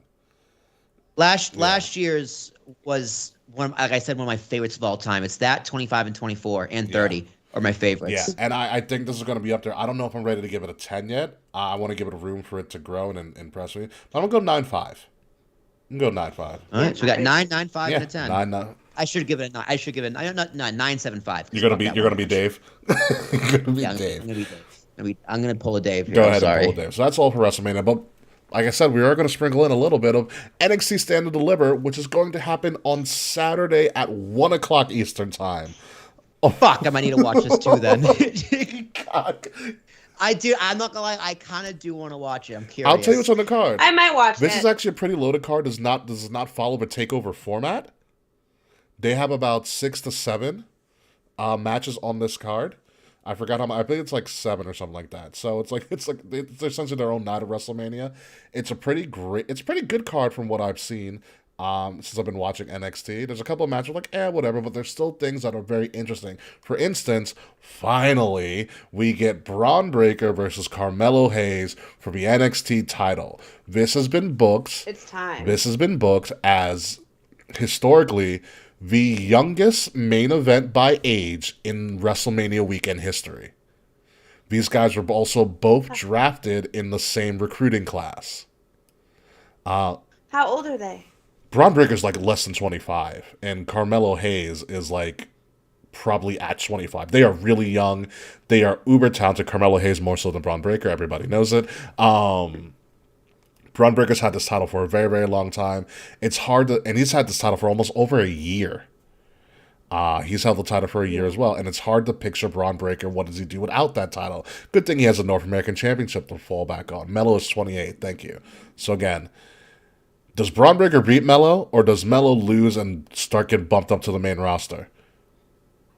I think Melo wins, and Braun's moving up to the main roster. I still Probably. maybe, I don't know. Melo's character, Melo and Trick's character is great. I think Melo's wearing something Kobe-like because he's going to be in LA for his gear. Mm-hmm. So Braun's 25, Melo is 28. Again, very young. So to be putting on this match is going to be fantastic. They gave him a great video package. It's going to be good. I would love for Melo to win, so he wins all the singles titles in NXT, but I wouldn't be surprised if he loses and he gets called up to maybe a revamped Hurt Business because he was pictured with MVP, and he was doing main event matches before Raw as Interesting. well. So, I mean, Melo's character is ready-made. He is absolutely ready-made. He has to be with Trick, though. He has to be with Trick, because Trick's the man. I don't know who goes here. We don't even have to make predictions on this, as we are running a little long in the tooth, and I want to keep you guys moving. So that's that match. That's going to be the main event. We also have, luckily for everybody, it was a work. Roxanne Perez is back. I heard that. It makes me very happy. Okay, you understand? We were legit worried about this woman for a couple of shows. I was. heard. I genuinely was. I watched the show last night. So initially they said Roxanne didn't know if she was going to be able to defend, so they were going to create a fatal 5-way ladder match. So the women in NXT get a ladder match for the NXT Women's Championship. Roxanne comes back in a little video segment with her and Sean. And the way that they're weaving this story is that this is more, and it's an interesting take on this. And I like the swerve. Roxanne highlighted what I believe is a real life thing, her issues with her mental health and her anxiety. So the reason that they gave for her passing out was that she was exhausted physically, but also her anxiety kicked in. She had pretty much essentially a panic attack, it's essentially during that and passed out. And so her whole thing was like, the doctor said it was a mixture of my anxiety as well as just overexhaustion. And she was like, they said I'm clear to go and I want to defend. And Shawn Michaels, being the older guy, he's like, listen, I care about your mental health. I care about you as a person. Maybe you get a few matches under your wing again, and then we put you to defend your title. And she's like, no, absolutely not. Like, I deserve to defend my title, blah, blah. And Shawn reluctantly was like, all right, I'll put you in the match, but you better be on top of your doctors and continually getting tested and stuff. So I thought it was a good little kind of swerve in the story that they're highlighting. She's like, she pretty much said, if I don't defend this, then I'm letting my anxiety win. Like, she goes, I have to do this. Mm-hmm. So it's a good story. So she's winning for her That's how you beat anxiety. anxiety. Just deal with it. So yeah, it's about her mental health and her anxiety. Again, I think it's a great story. Something that maybe the women's division up in Raw and SmackDown could use. Something creative like that. But we have a ladder match with Gigi Dolan, aka Priscilla Kelly, Tiffany Stratton, who is literally Trish Stratus incarnate, Indy Hartwell, which I believe this will be her swan song, Zoe Stark, and Laya Valkyria, who's relatively new, but hella athletic. This is a women's ladder match for the NXT Women's title. Usually the men get the spot. The North American title was the ladder match last year. So I'm interested to see what they can do. NXT always does a better job of presenting their women and giving them creative matches. The last time I had something as interesting as this, Reminds me of Asuka, Nikki Cross, the last woman standing match. That was back in Full Sail. That was a fucking fantastic match. Absolutely fantastic match. So that's that. In the mid-card, speaking of the North American title, this is a fatal 5-way that is going to lose. It's gonna steal the show. You have Wesley, Ilya Dragunov, who, if you remember Ilya Dragunov, he's the one that almost died to Walter a couple of times in NXT UK. Sweet. Yeah. I remember him. JD McDonough, the Irish ace. Oh, yeah, he's back. JD McDonough's actually really good. Axiom. Jordan Devlin. Yeah, Jordan Devlin. JD McDonough, rebranded. Is that Callisto? No, that's, well... In Sin No, Cara? well, one's Axiom. I forgot what his real name is, but no, the one that looks like Kalisto is actually one of their biggest recruits in the wild. That's Dragon Lee. No, dude, that's Reggie. That is not Scripps. Please, my God, no, it's not Scripps. So Dragon Lee is debuting. He gets the NXT WrestleMania debut. He's one of their biggest stars that they have signed in a very, very long time. Already established on the Indies, so he's not a recruit. He comes very heralded from the Indies as well. It's going to be his first match. It's going to be... I don't know who wins this either. This is, again, going to steal the show. There's a lot of great workers in this match, and a lot could go on. Wesley could retain, who knows. Moving on to the lower part of the card, and also another highlight match. Johnny Gargano, Grayson Waller, they're going to finish their story, because if you remember, Grayson Waller is the one that retired Johnny from NXT, after he pretty much eviscerated Johnny during his retirement speech. And then we didn't see Johnny for a long time. Grayson Waller has become a top-level heel, and Johnny Gargano gets to do something since he's not doing anything on Raw at the moment. They really need to change his theme back, though, which is fucking a piece of shit. Did you hear about that? They changed Rebel Hard. It's bad. Yeah, it's not great. It's not. Grayson Waller, this looks like every high schooler ever from like an 80s high school movie. Like he looks like his name is Biff. Yeah, He does right. look like he's Biff. Or Brian. It's a B name. It's like I'm a douchebag. I wonder what Grayson's Waller real name is. If it is Brian, then kudos to both of you. I hope it is. Let's give it a Google. I'm looking right now. All right, let's move on to this. Also, the NXT Tag Team Championship Triple Threat. Matthew. It's Matthew. Damn, he does look like a Matthew a little bit. Matthew Farrelly. He just turned 23. Oh my God. He's 33. 33. Sorry, my There we math go. was off. All 33. right, thank you, Mr. Wildby. So Axiom K, who we mentioned before, and that looks kind of like Is it's A-Kid. yeah. I didn't realize that was him. And His name is Brad Taylor. so the NXT Tag Team Champions, who are Gallus K Murphy, yes. Gallus won the NXT Tag Titles. Are going up against the Creed Brothers, who are still a thing, because Diamond Mine is still a thing, even though Roddy Strong has been long gone. And then one of Will's almost favorite wrestlers, Tony D. Tony D and Stacks. Who the fuck are these people? You love Tony D. Yeah. Oh, Tony D'Angelo? Yeah, Tony D'Angelo. Tony D. Yes. Oh, he looks ridiculous. He always does look I don't like ridiculous. Even when you knew him, he looked ridiculous. Dude, who are these Creed bozos? They're from Diamond Mine. The Creed Brothers are actually really good. They just have they're very bland character-wise, but they can work. They're former NCAA wrestlers, Okay. so they're like... They just look so generic. That's their Oh, issue. yeah, they do look That's their generic. issue. Like, that's like creator wrestler number 5. Like the bottom of this card, Vicky. The top of this card had me sold. I don't know if The I'm bottom, sold the anymore. bottom has some work to do, but these are all the title matches. I think Gallus retains, but that's just me. Like I said, we're not really making predictions, just telling you what the card is. Also here, the NXT Women's Tag Titles. We have, oh god, it's I was going to say Kayla Ray, but it's Alba Fire. Alba Fire. And what is the upper witch's name? I totally blanked. Isla There we go, Dawn. Alba Fire, Isla Dawn, and then you have Kiana James and whatever Brooks and Jensen's women is. I'm blanking on their names at the moment. I don't know who those two women are. Yeah, Kiana James is she looks like when she first debuted, she looked like kind of like every porn star slutty businesswoman ever. That was her look. And then the other one works for Brooks and Jensen. She's more the country down to earth girl next door. Tag title thing. It's gonna be a match. It'll be interesting. And then the last match on this card, There's the more? last one. It's a fatal four. Well, it's a 8-person mixed tag. What the fuck is Chase U? Listen, don't you mess with Andre Chase and Chase U. That's formerly Harlan Bravado of Evolve. He's doing great. Andre Chase, Duke Hudson, our big strong boy Tyler Bate. Dude, who's discount Hangman and discount bald Kyle O'Reilly? Wait, is that fucking Grizzled That's Young GYV. Veterans? Well, we've been through this.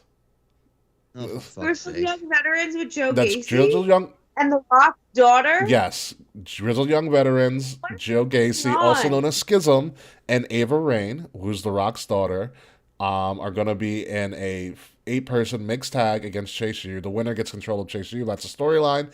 This is also interesting because, again, it is The Rock's daughter. It's going to be her first real match. I have not seen her wrestle. And Chase U has been around since NXT 2.0 started, and I do like Harlem Roboto, though. Well, I stopped watching. I know. So, yes, this is the girl formerly known as Pebbles when she was born. So she is getting her first really big live. Oh, I get it. Rock and Well, Pebbles. when she was born, The Rock nicknamed her Pebbles. That's funny. So it's going to be her first real match. I think she's 4th generation. She is She's fourth the first generation 4th superstar. generation, so she gets her big debut at NXT Stand and Deliver. So it's gonna be an interesting one. This is gonna be probably hidden somewhere. A lot of good workers here, but the top of the card is gonna be a lot more important than the rest of this card. But that is all Stand and Deliver. Overall, I'm probably gonna give Stand. It's not takeover style. Trust me. I'm gonna give it probably like a 7.58 for Stand and Deliver. That's what I'm expecting. I'll watch it. Listen, It's gonna be wrestling weekend. It's a big watch wrestling it. weekend. Order a lot of food. You're not leaving your couch at all. Jazz and I are gonna do a full pizza, and then Detroit style probably. Yeah, but like it's also 2 nights. Like, what do we? I know. Then the next time we're gonna do it. Like tomorrow. Night 1, I have to work night 1, so I'll be watching while I work. But night 2, I got off for Sunday night. Thank God. And Ricky, I have like 8 pounds of wings. In That's my right, because you freezer. went to BJ's. I got Will hooked on BJ's. Yeah.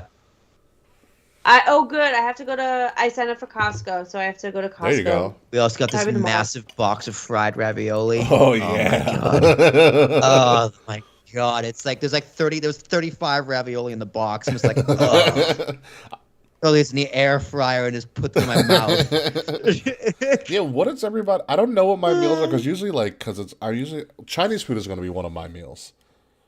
I just don't know. Hoboken has really bad That Chinese food. sucks, That's the dude. thing. Yeah, I don't even know, but I don't know know. if my meal's going to be night 1 or my Chinese meal is going to be night 1 or night 2. It's very hard. You know Night what? I two, I might take a risk and do Chinese. I haven't had Chinese in a long time. Fuck. I you. might. Maybe I'll order Chinese during work night 1 because night 2, I'm going to Rich and Caitlin. I think we're gonna do like pizza, like I snacks. honestly might do I'll both. do Dessert. Chinese night 1, pizza night 2. I actually might do Chinese both So, nights, or maybe pizza one night. Chinese Why don't one we? night. We should all get Chinese night 1. I'm down for that. Dude, wonton soup, scallion pancake, and lo mein. That's my go-to. And what the fuck Jazz wants. I will probably get General Tso's chicken, pork fried rice, pork fried dumplings. Want? Oh, Dumplings are great. we might have to get some We might have to get some dumplings. Maybe too. maybe some boneless syrups if I'm feeling a little feisty. Maybe. Yeah, maybe. I don't know. Maybe I'll do Chinese both nights. I don't know. My Chinese spot is really good, and they're cash only, so they're good. I don't trust places who use credit cards for their Chinese food. You gotta give me straight cash only. I don't know, but also we also have the possibility we can also go on a Discord chat for this as well for WrestleMania because we can do Discord live. I'm gonna be high as fuck, but yeah. We can do it like because I will do my. we can do it because like I'm probably easily gonna be watching on like either PlayStation with Charles. Or Xbox, but if we're all on a Discord voice chat, which we could set up after the show and figure out the semantics, we can do that as well. So anybody wants to join us for WrestleMania week night 1 or night 2, we'll talk about it. Yeah, I can hop in on my phone too. Yeah, I can hop in on my PlayStation or my Xbox now because that they enable that for both systems finally, which is fantastic. But that's pretty much our entire WrestleMania card. We're barely under 2 hours. But again, I'm excited for it. I'm kind of upset that I'm not going to be there, but I'm also very happy that I don't have to go through all of that goddamn traffic. So. Yeah, Amen. I have no interest in going to LA like ever. Which though is my surprising I'm because only like going, you're a big. I'm only going because my friends get Surprising married. because you're a big movie buff and like that's pretty much the birthplace of film is in LA. Yeah. Hollywood sucks. Well, yeah, you don't go to I hate Hollywood. You go to everything No, but I mean, around it. the industry of Hollywood. Well, yes. I love movies and watching shit and being entertained, but the industry of Hollywood just makes me sick. Yeah. So vapid and fake. Oh, yeah. So talented. It's such a double-edged sword, dude. I hate all of you, but goddamn, you're so good at what you do. It's very, very true. Very, very true. So, yeah, no, WrestleMania is going to be a crazy time. Just hopefully you'll enjoy it. Don't expect any of us to be live tweeting WrestleMania. That's one of the big events that I just watch it. WrestleMania is meant for you to enjoy. Please remember that. I've been doing this for 8 years. I've never live tweeted. So I'm not going to start Because I do it now. for you. I will do a handful here and there, but I can't live tweet the whole show. I'm always at a party. Yeah, listen, folks. WrestleMania is the biggest event in pro wrestling each and every year. It's meant for you to enjoy. Also, if you're a mark, also remember that WrestleMania is not necessarily for you. It's for the general population. So will there be some things for you to enjoy during WrestleMania week? Yes, but you won't enjoy everything, and that's okay. The most important thing about WrestleMania is that everybody, for once in their goddamn lives during the year, comes together in the wrestling community to have the most fun possible. And if you've ever been to a WrestleMania, you understand that to be absolutely, completely true. WrestleMania is the event that if I'm able to go, I look forward to the most, more than any other sporting or entertainment event that I've ever been to, because it's just almost naturally all the time a completely amazing, positive experience every time I go. Yeah. Oh, yeah. Yeah. And I've met some great people. We met the Vaz family. You know, they've been our lifelong fans and friends. Amazing people. We've met people from all over the world. We've had some awesome tailgates, eaten so much food, drank a lot of beer, lost our minds. Met Jeff Hardy dances. Yeah. It's a great time. So whatever you do this weekend, make sure you enjoy it with the people that you want to enjoy it with. And with that being said, let's go to the post show where I have a new game for you guys, which I think you'll enjoy. New game. Yeah. Oh, Christ.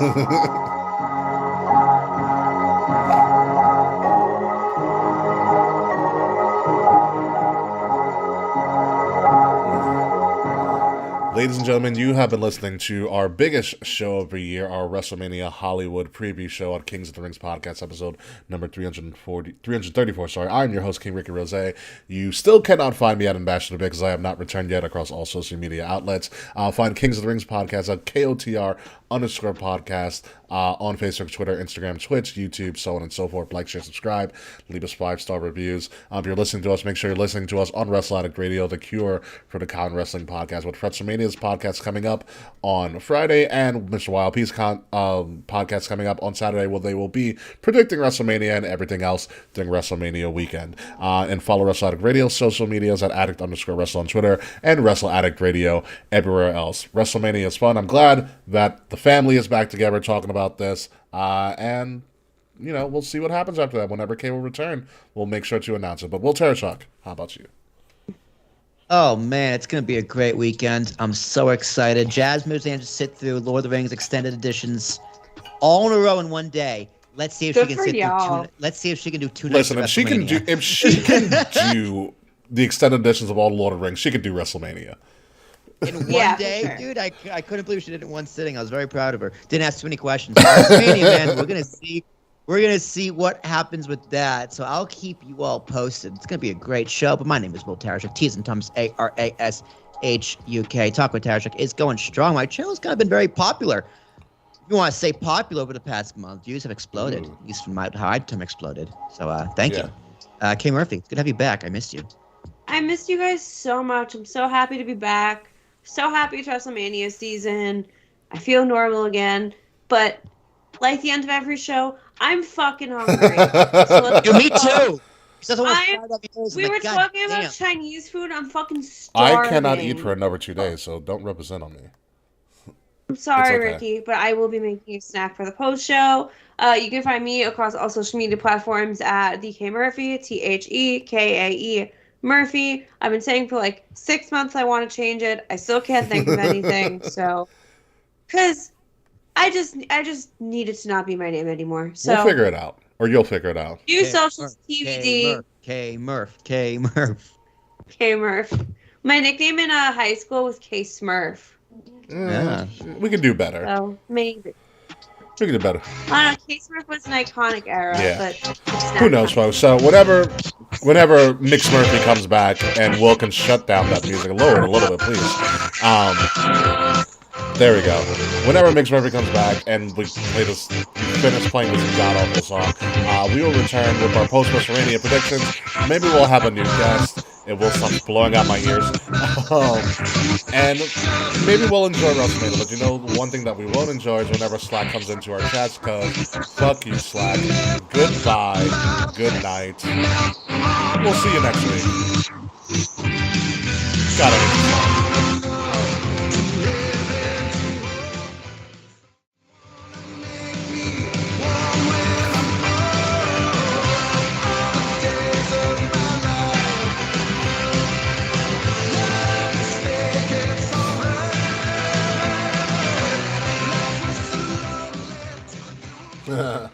Camera I did it just I have for a you. message for you, Will. Thank you. Sam.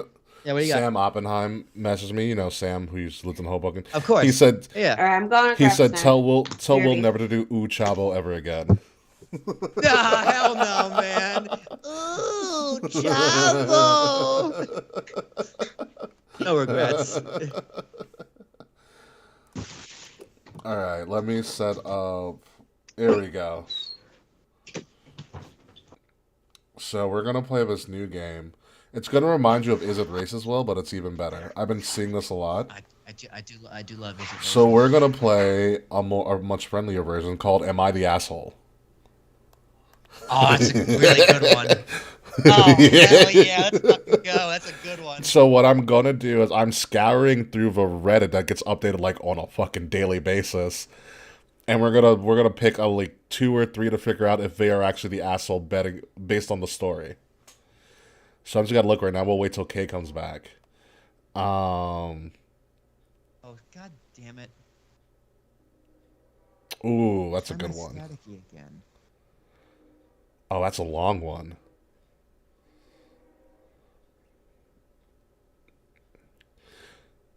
I do like this though. Yeah, I've been seeing it a lot. But I was like, we can do this on the post show all the time. Am I the asshole?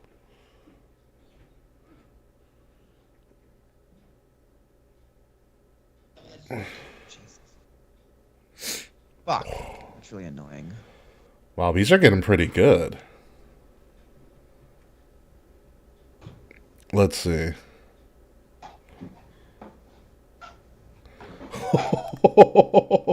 Some of these are fucking great.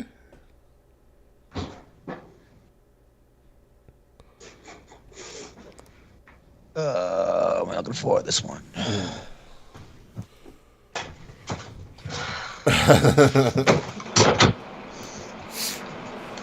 I'm very excited for this. Kay, what food did you make? Oh, Kay can't hear us. Do you have the fan on, Kay? No. Ah. Do you hear that, Will? Is Why? that you or is that... I hear the sound, but it's not me. Is that you, Will? It's got to be Will since he's not responding to us. So, Kay, did you hear about the game we're going to play? No. It's going to be... I was getting. You're going to play this thing called Am I the Asshole? Yeah. I love how you're unanimous about this. Also, yeah, I'm fasting because I felt like, whatever, I wanted to give it a shot. So... That's good. How are you feeling? Yesterday was the first day. So, the instant headache after not eating, I had to get over, but I slept and it went away. Yeah. So I'm doing good. I'm doing good right now. I like it, well, one, because I did some research on it, and there are some health benefits to like intermittent fasting or doing fasting. And about 4 days is a good amount to fast, because it kind of is like giving all the systems in your body a reset. And it helps to kill off dead cells in your body too. So it's, and I also see it as a way to test my discipline. Because I have been thinking about food and eating, but I just haven't. I just drink water, and that kind of suffices. And I've been keeping myself busy. That makes sense. So that's the big thing. And so far, so good. And I have the perfect way to break my fast too, because you know me, Kay. I've been doing like steak and eggs on the weekend. Yeah. So, I changed up my butcher box order, so I got my order in mid-March, and in this order I got filet mignon. Oh, So fuck WrestleMania yeah. weekend is filet mignon and eggs. Oh, fuck Kick yeah. off my day. So I'll send you a picture, Kay. I can't wait. Will, are you good over there? Will cannot hear us at all. It was definitely Will, because Will just froze on us. Yes. Also, okay, I have to ask you this question because this news got released when you were since you've been away, and I know you've heard about it. What are your thoughts on Goldberg being a free agent?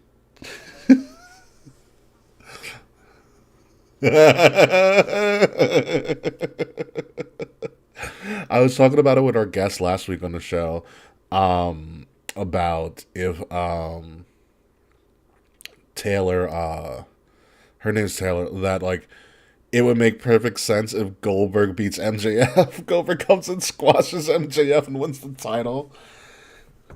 Cause you gotta know Goldberg is on like Tony Khan's list of people he wants. He's gotta be there. And I don't know, but Tony Khan and Goldberg and MJF sounds like a great feud. MJF is that much of an asshole that Goldberg looks like a white hot baby face. Like it's so believable. I would cry. I wanna see Goldberg debut.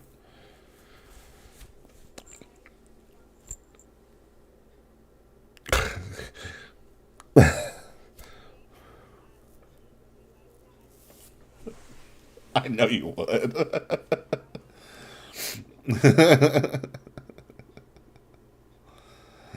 Oh my god, it would be great. I think we lost Will. Let's talk to him. Will said I have to import the audio from my mixer so my mic is disconnected. You also froze.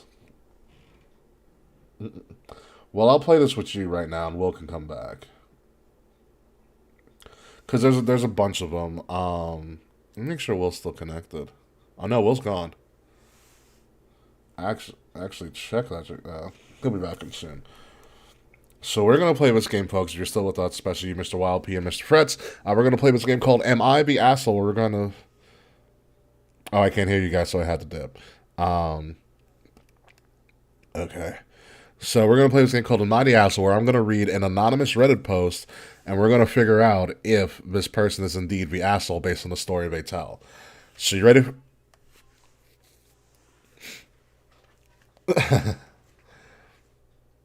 So this one was posted 10 hours ago, and the title is, Am I the Asshole for not including my niece in my daughter's birthday since her parents can't afford it?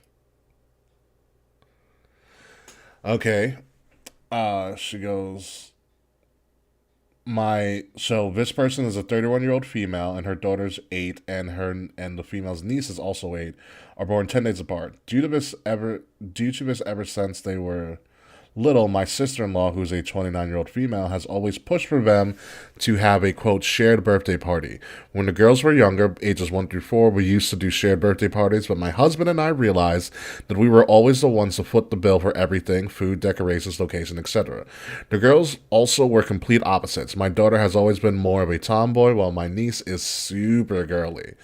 When my husband and I told the sister-in-law and my brother that we won't be doing the shared birthdays anymore, they were really upset and it started a huge fight. They said they can't afford to throw a nice birthday for my niece, but we can, so it makes sense that we pay for it since we're, quote, family. Oh, I hate that little child guilt trip there. Guilt trip and manipulation. Yeah, not gonna fly with my husband and I, so we stuck by what we said, and ever since the girls have had separate birthdays. My daughter and my husband love watching Formula One together, and she wanted to have a Formula One themed birthday this year. Sounds great. The weekend before the birthday, we had a family dinner at my parents' house. The sister-in-law, my brother, and niece were present. My parents were asking the girls if they were excited for their upcoming birthdays and if they were having parties this year. My daughter told my parents she is having a Formula One themed party this year. The sister-in-law answered for my niece and said we're not going to have a party for her because things were tight. The conversation was left there. Fast forward to this past weekend, daughter's birthday was on Saturday. We had the party and it was going great. The whole family was invited as usual and everyone was having a great time until the cake. I'm in the kitchen with my mom, sister-in-law, and a few other family friends talking. I pull the cake out to get it ready to bring out for everyone. Sister-in-law takes a look at the cake and looks confused. The sister-in-law says, "Is this the girl's birthday cake?" And the person and me responded, "What do you mean the girl's? The cake is for insert daughter's name." The sister-in-law then responds, "Well, I thought since I mentioned that things are tight this year that you'd include my niece or the niece's name in the birthday." The person responded, "I understand your situation, but how come you never once mentioned this to me?" Sister-in-law says, "Well, I thought it would be common sense. Now my daughter isn't going to have any kind of celebration for her birthday this year because you and your husband are so selfish." She then stormed out of the kitchen, made a huge scene at the party outside, yelling to her husband and my niece that it's time to go, and left. Since then, she's been messaging me and my husband nonstop, trying to make us feel guilty that my niece isn't going to have a birthday party and calling us all kinds of names. I feel bad that my niece isn't going to get a birthday party. Am I the asshole for not including her even though they can't afford it?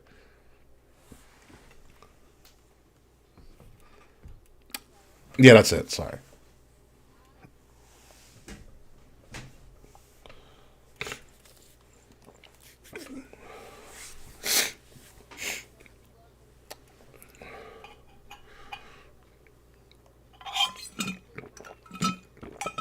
Yeah.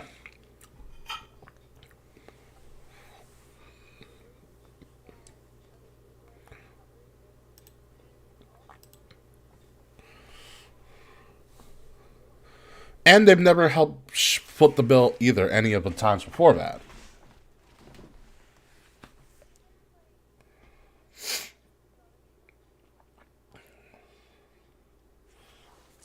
Mm-hmm.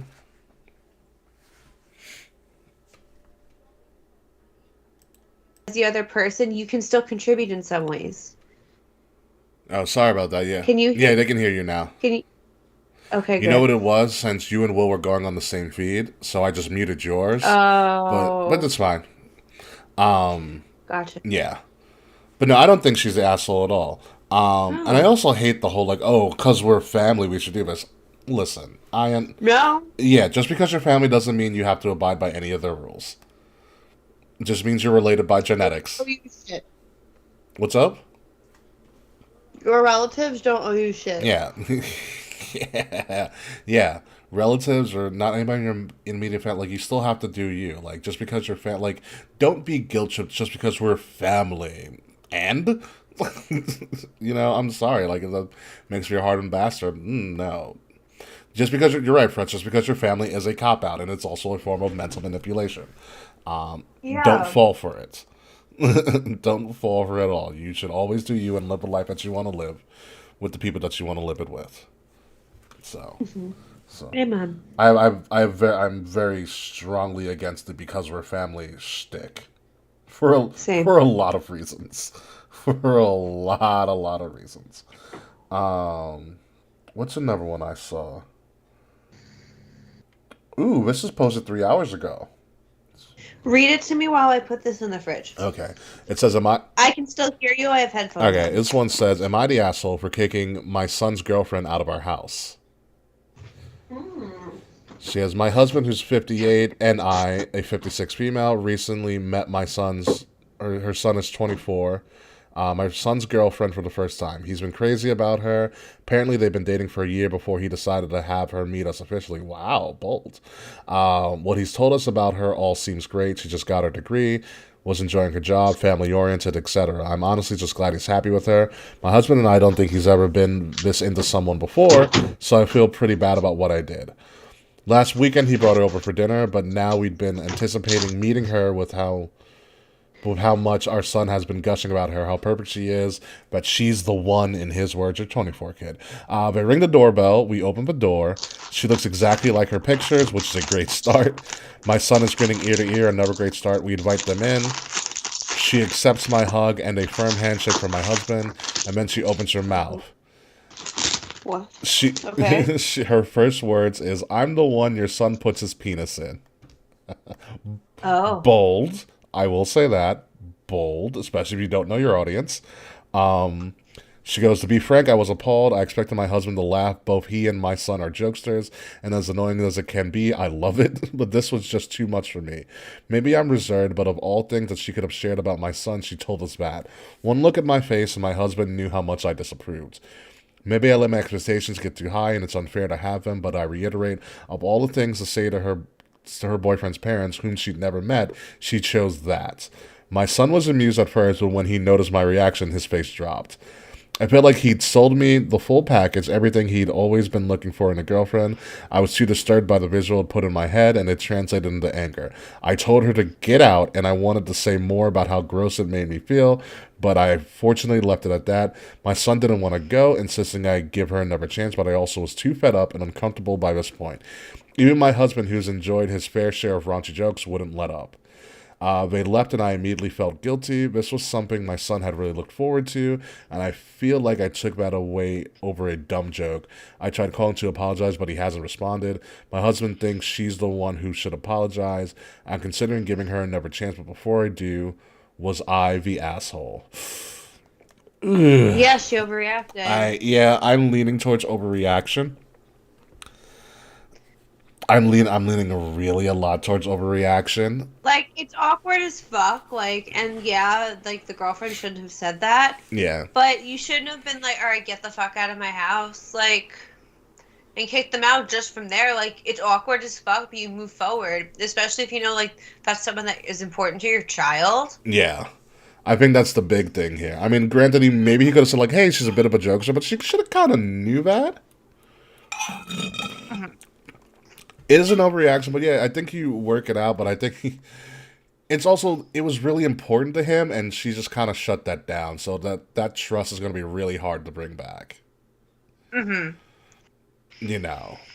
And she admits that her son and her husband are a bit of a jokester, so one would think that that's something he would look for in a partner. Mm-hmm. You know, I get being old school and old fashioned, and it's a bit of a leap. Like, I wouldn't have said that. You know, when meeting someone for the first time, that's not my style. But to each their own, and I feel like you do have to give them at least let them walk in the door. Yeah. No. Like, And it's like, she said something like awkward, like inappropriate, but like it's not like she said something like truly like bad. yeah. Like, imagine if like she said like the N word or some other slurs. Yeah. Like That's like, grounds for, yeah, get the hell out, you know. that would be like, all right, get out of my house. Like, Yeah. but making a weird joke about like, no. Yeah. Also, if you can't handle, even though it's awkward and weird and you don't want to hear it, if you're a grown-ass adult and you can't handle that, like, grow up. It's not ideal. Like, the girlfriend shouldn't have said that, period. Yeah. But, like, I feel like it's not that bad where you need to kick someone out of your house. Yeah, it's just, yeah, it's a little bit of an extreme there. Yeah, but it's weird. Get over it. Like, and maybe learn how to have an uncomfortable conversation. Yeah. Yeah, you know, learn to communicate in a more effective manner. I'm looking for a third and final one. Ooh. Wait, can I find one? You can. I found a good one if you don't Hold on, where's that Twitter account? because I'm going straight to the source from the Reddit stream, but you can definitely I have a good one here. Hold on. Okay, you can go. Okay. This one has got a lot of hits on Reddit, so this is why I chose it. This one Let's is, hear it. am I the asshole for canceling the birthday party I planned to throw my wife after what she did? Oh. Yeah. Birthday themes are a big thing here. So I, male 36, remarried after my late wife passed away. I have a son who is 15. My current wife and I have been together for 2 years. She generally has a good relationship with my son, although they tend to have some disagreements from time to time. My son has a background in arts that involve wood. Ooh, crafty.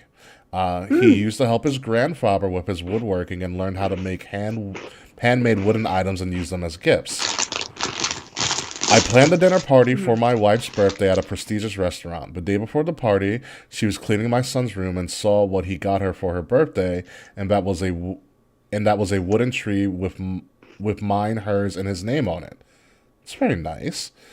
She talked with him and told him while she thought it was a sweet gift, she asked that he don't bring it to the restaurant and give it to her there. Why? No idea. When my son told me that I just had to when my son told me that I just had to call her out on it. She flat out said that she thought the gift looked ridiculous and she didn't want it to be seen in that prestigious restaurant and in front of her guests. I lost it on her and told her she should be ashamed of herself for saying this when my son was being sincere and thoughtful.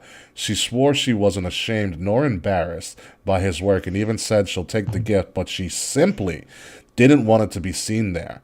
I told her not to worry about it since I decided to cancel the whole thing.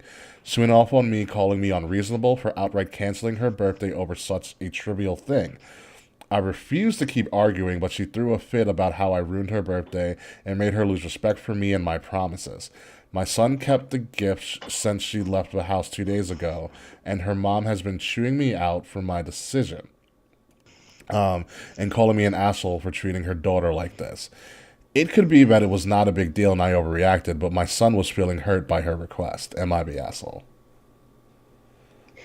Yeah, but no. I wouldn't have canceled the whole party, but like, she was being a cunt. Like, yeah. Like, or even if like you didn't want, this is the thing I don't understand with people. If you don't want, like she didn't want the gift to be seen at the restaurant for whatever reason, why not phrase it in a way like, keep it at the house because you don't want anything to happen to it, like something like that. Yeah, she flat out like, I don't want, like, it makes her seem so bougie and so uptight. Like, who the fuck are you that, like, you think you're too good to receive a sweet homemade gift in a fancy restaurant? Also, like, she's the stepmom, number one. Like, she's a stepmom. He's 15. He was obviously, that's a sign of him trying to bond. And she totally just rejected that. Yeah. You know? And I think they're both assholes. Yeah.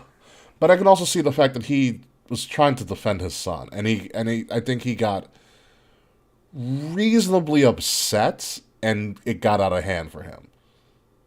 Yeah. I think being reasonably upset is more than acceptable, but I don't think canceling the party was necessarily the right move. Yeah. I mean, but I still think she should probably apologize to him because, like, he's clearly upset. She should. Yeah, like, that sound like it was a it was a wood figure with their names on it. That's bonding. Like, that's like what more could you want from that? You know, who knows? It's technically a blended family, but yeah, I really don't think he's legit the asshole here. I found a good one. Yeah, let's do a final one. Because then I gotta go watch The Mandalorian. All right. Am I the asshole for saying no to meal prepping my boyfriend's meals while I am doing chemotherapy? Wow. Okay. Let's go. I, 31 female, currently have a rare cancer called synovial sarcoma and have been undergoing ifosfamide chemotherapy since the beginning of January. I do 8 hours in the cancer center 5 days a week every 3 weeks. Treatments are very taxing on my body, mostly nausea and extreme fatigue among other side effects. Excuse me. My boyfriend, 24 male, asked me the night before my next chemo cycle if I would meal prep his meals for him. I was hesitant and didn't want to flat out just say no because he is very sensitive and starts arguments often. So I said it would depend on how I feel, but I thought it would be better if I did it in a week and a half when I felt recovered from this chemo cycle. He was insistent and kept asking if I could just try and wasn't taking no for an answer. For reference, he works early mornings and gets out in the early afternoon. It's not as if he is so busy he cannot do this himself. I think his point is that he still wants to be taken care of as well, which is understandable, but it's not as if I never do anything for him. Whenever he is at my place, I offer any food I have on hand, will cook meals or make a sandwich depending on the day. I rub and massage him when we are on the couch, ask about himself and his life, etc. In other words, it's not like our entire lives are about me and my sickness. Also, I didn't straight out refuse to make his meals, I just offered to make them when I knew I would feel better. He blew up at me saying acts of service is his love language and that our relationship is one-sided. He went on and on sending angry texts. I didn't argue back too much because I'm not much for arguing. He doesn't even do that much for me. He takes out my trash when I ask him to and gives me massages when my body hurts. And I do appreciate those things. I never complain. That's it. Dude, it's chemo. Like, Yeah. like I get acts of service, and that's cool and all, but this sounds like it's kind of like he's trying to do quid pro quo. Like, I did this, so you have to do this. And I've been with people like that, and it's literally the worst. Yeah. But I feel like if acts of service is your love language, that means your love language is you do acts of service for other people. Not receive it, yeah. Yes. Yeah. Like, yeah, it's supposed to be the love language is supposed to be that you express love to somebody else, not how you receive love. That's a completely different topic. Yes. But it seems to me like this the boyfriend doesn't understand that, so he thinks his love language is he wants people to take care of him. Yeah, and that's not a love language, that just means you just want to be taken care of. Yes. Yeah, I don't think she's the asshole. Like, No, not at most all. of the time I'm going to side with the person who's going through active chemo treatment. Yeah, seriously, like you gotta fuck up. Yeah. Like, are you out of your mind? Like, make your own meals. You're a big boy. Yeah. Also, as someone that's 31, I would not want to be dating a 24-year-old. Well, that's the problem right there, yeah.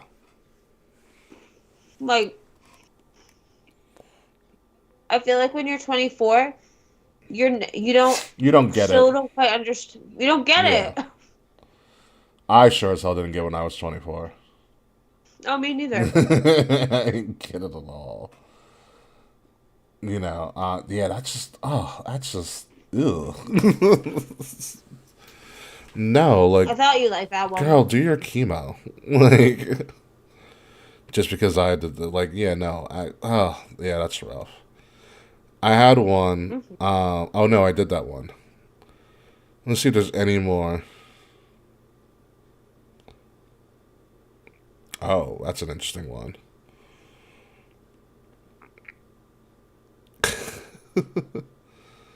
What you got?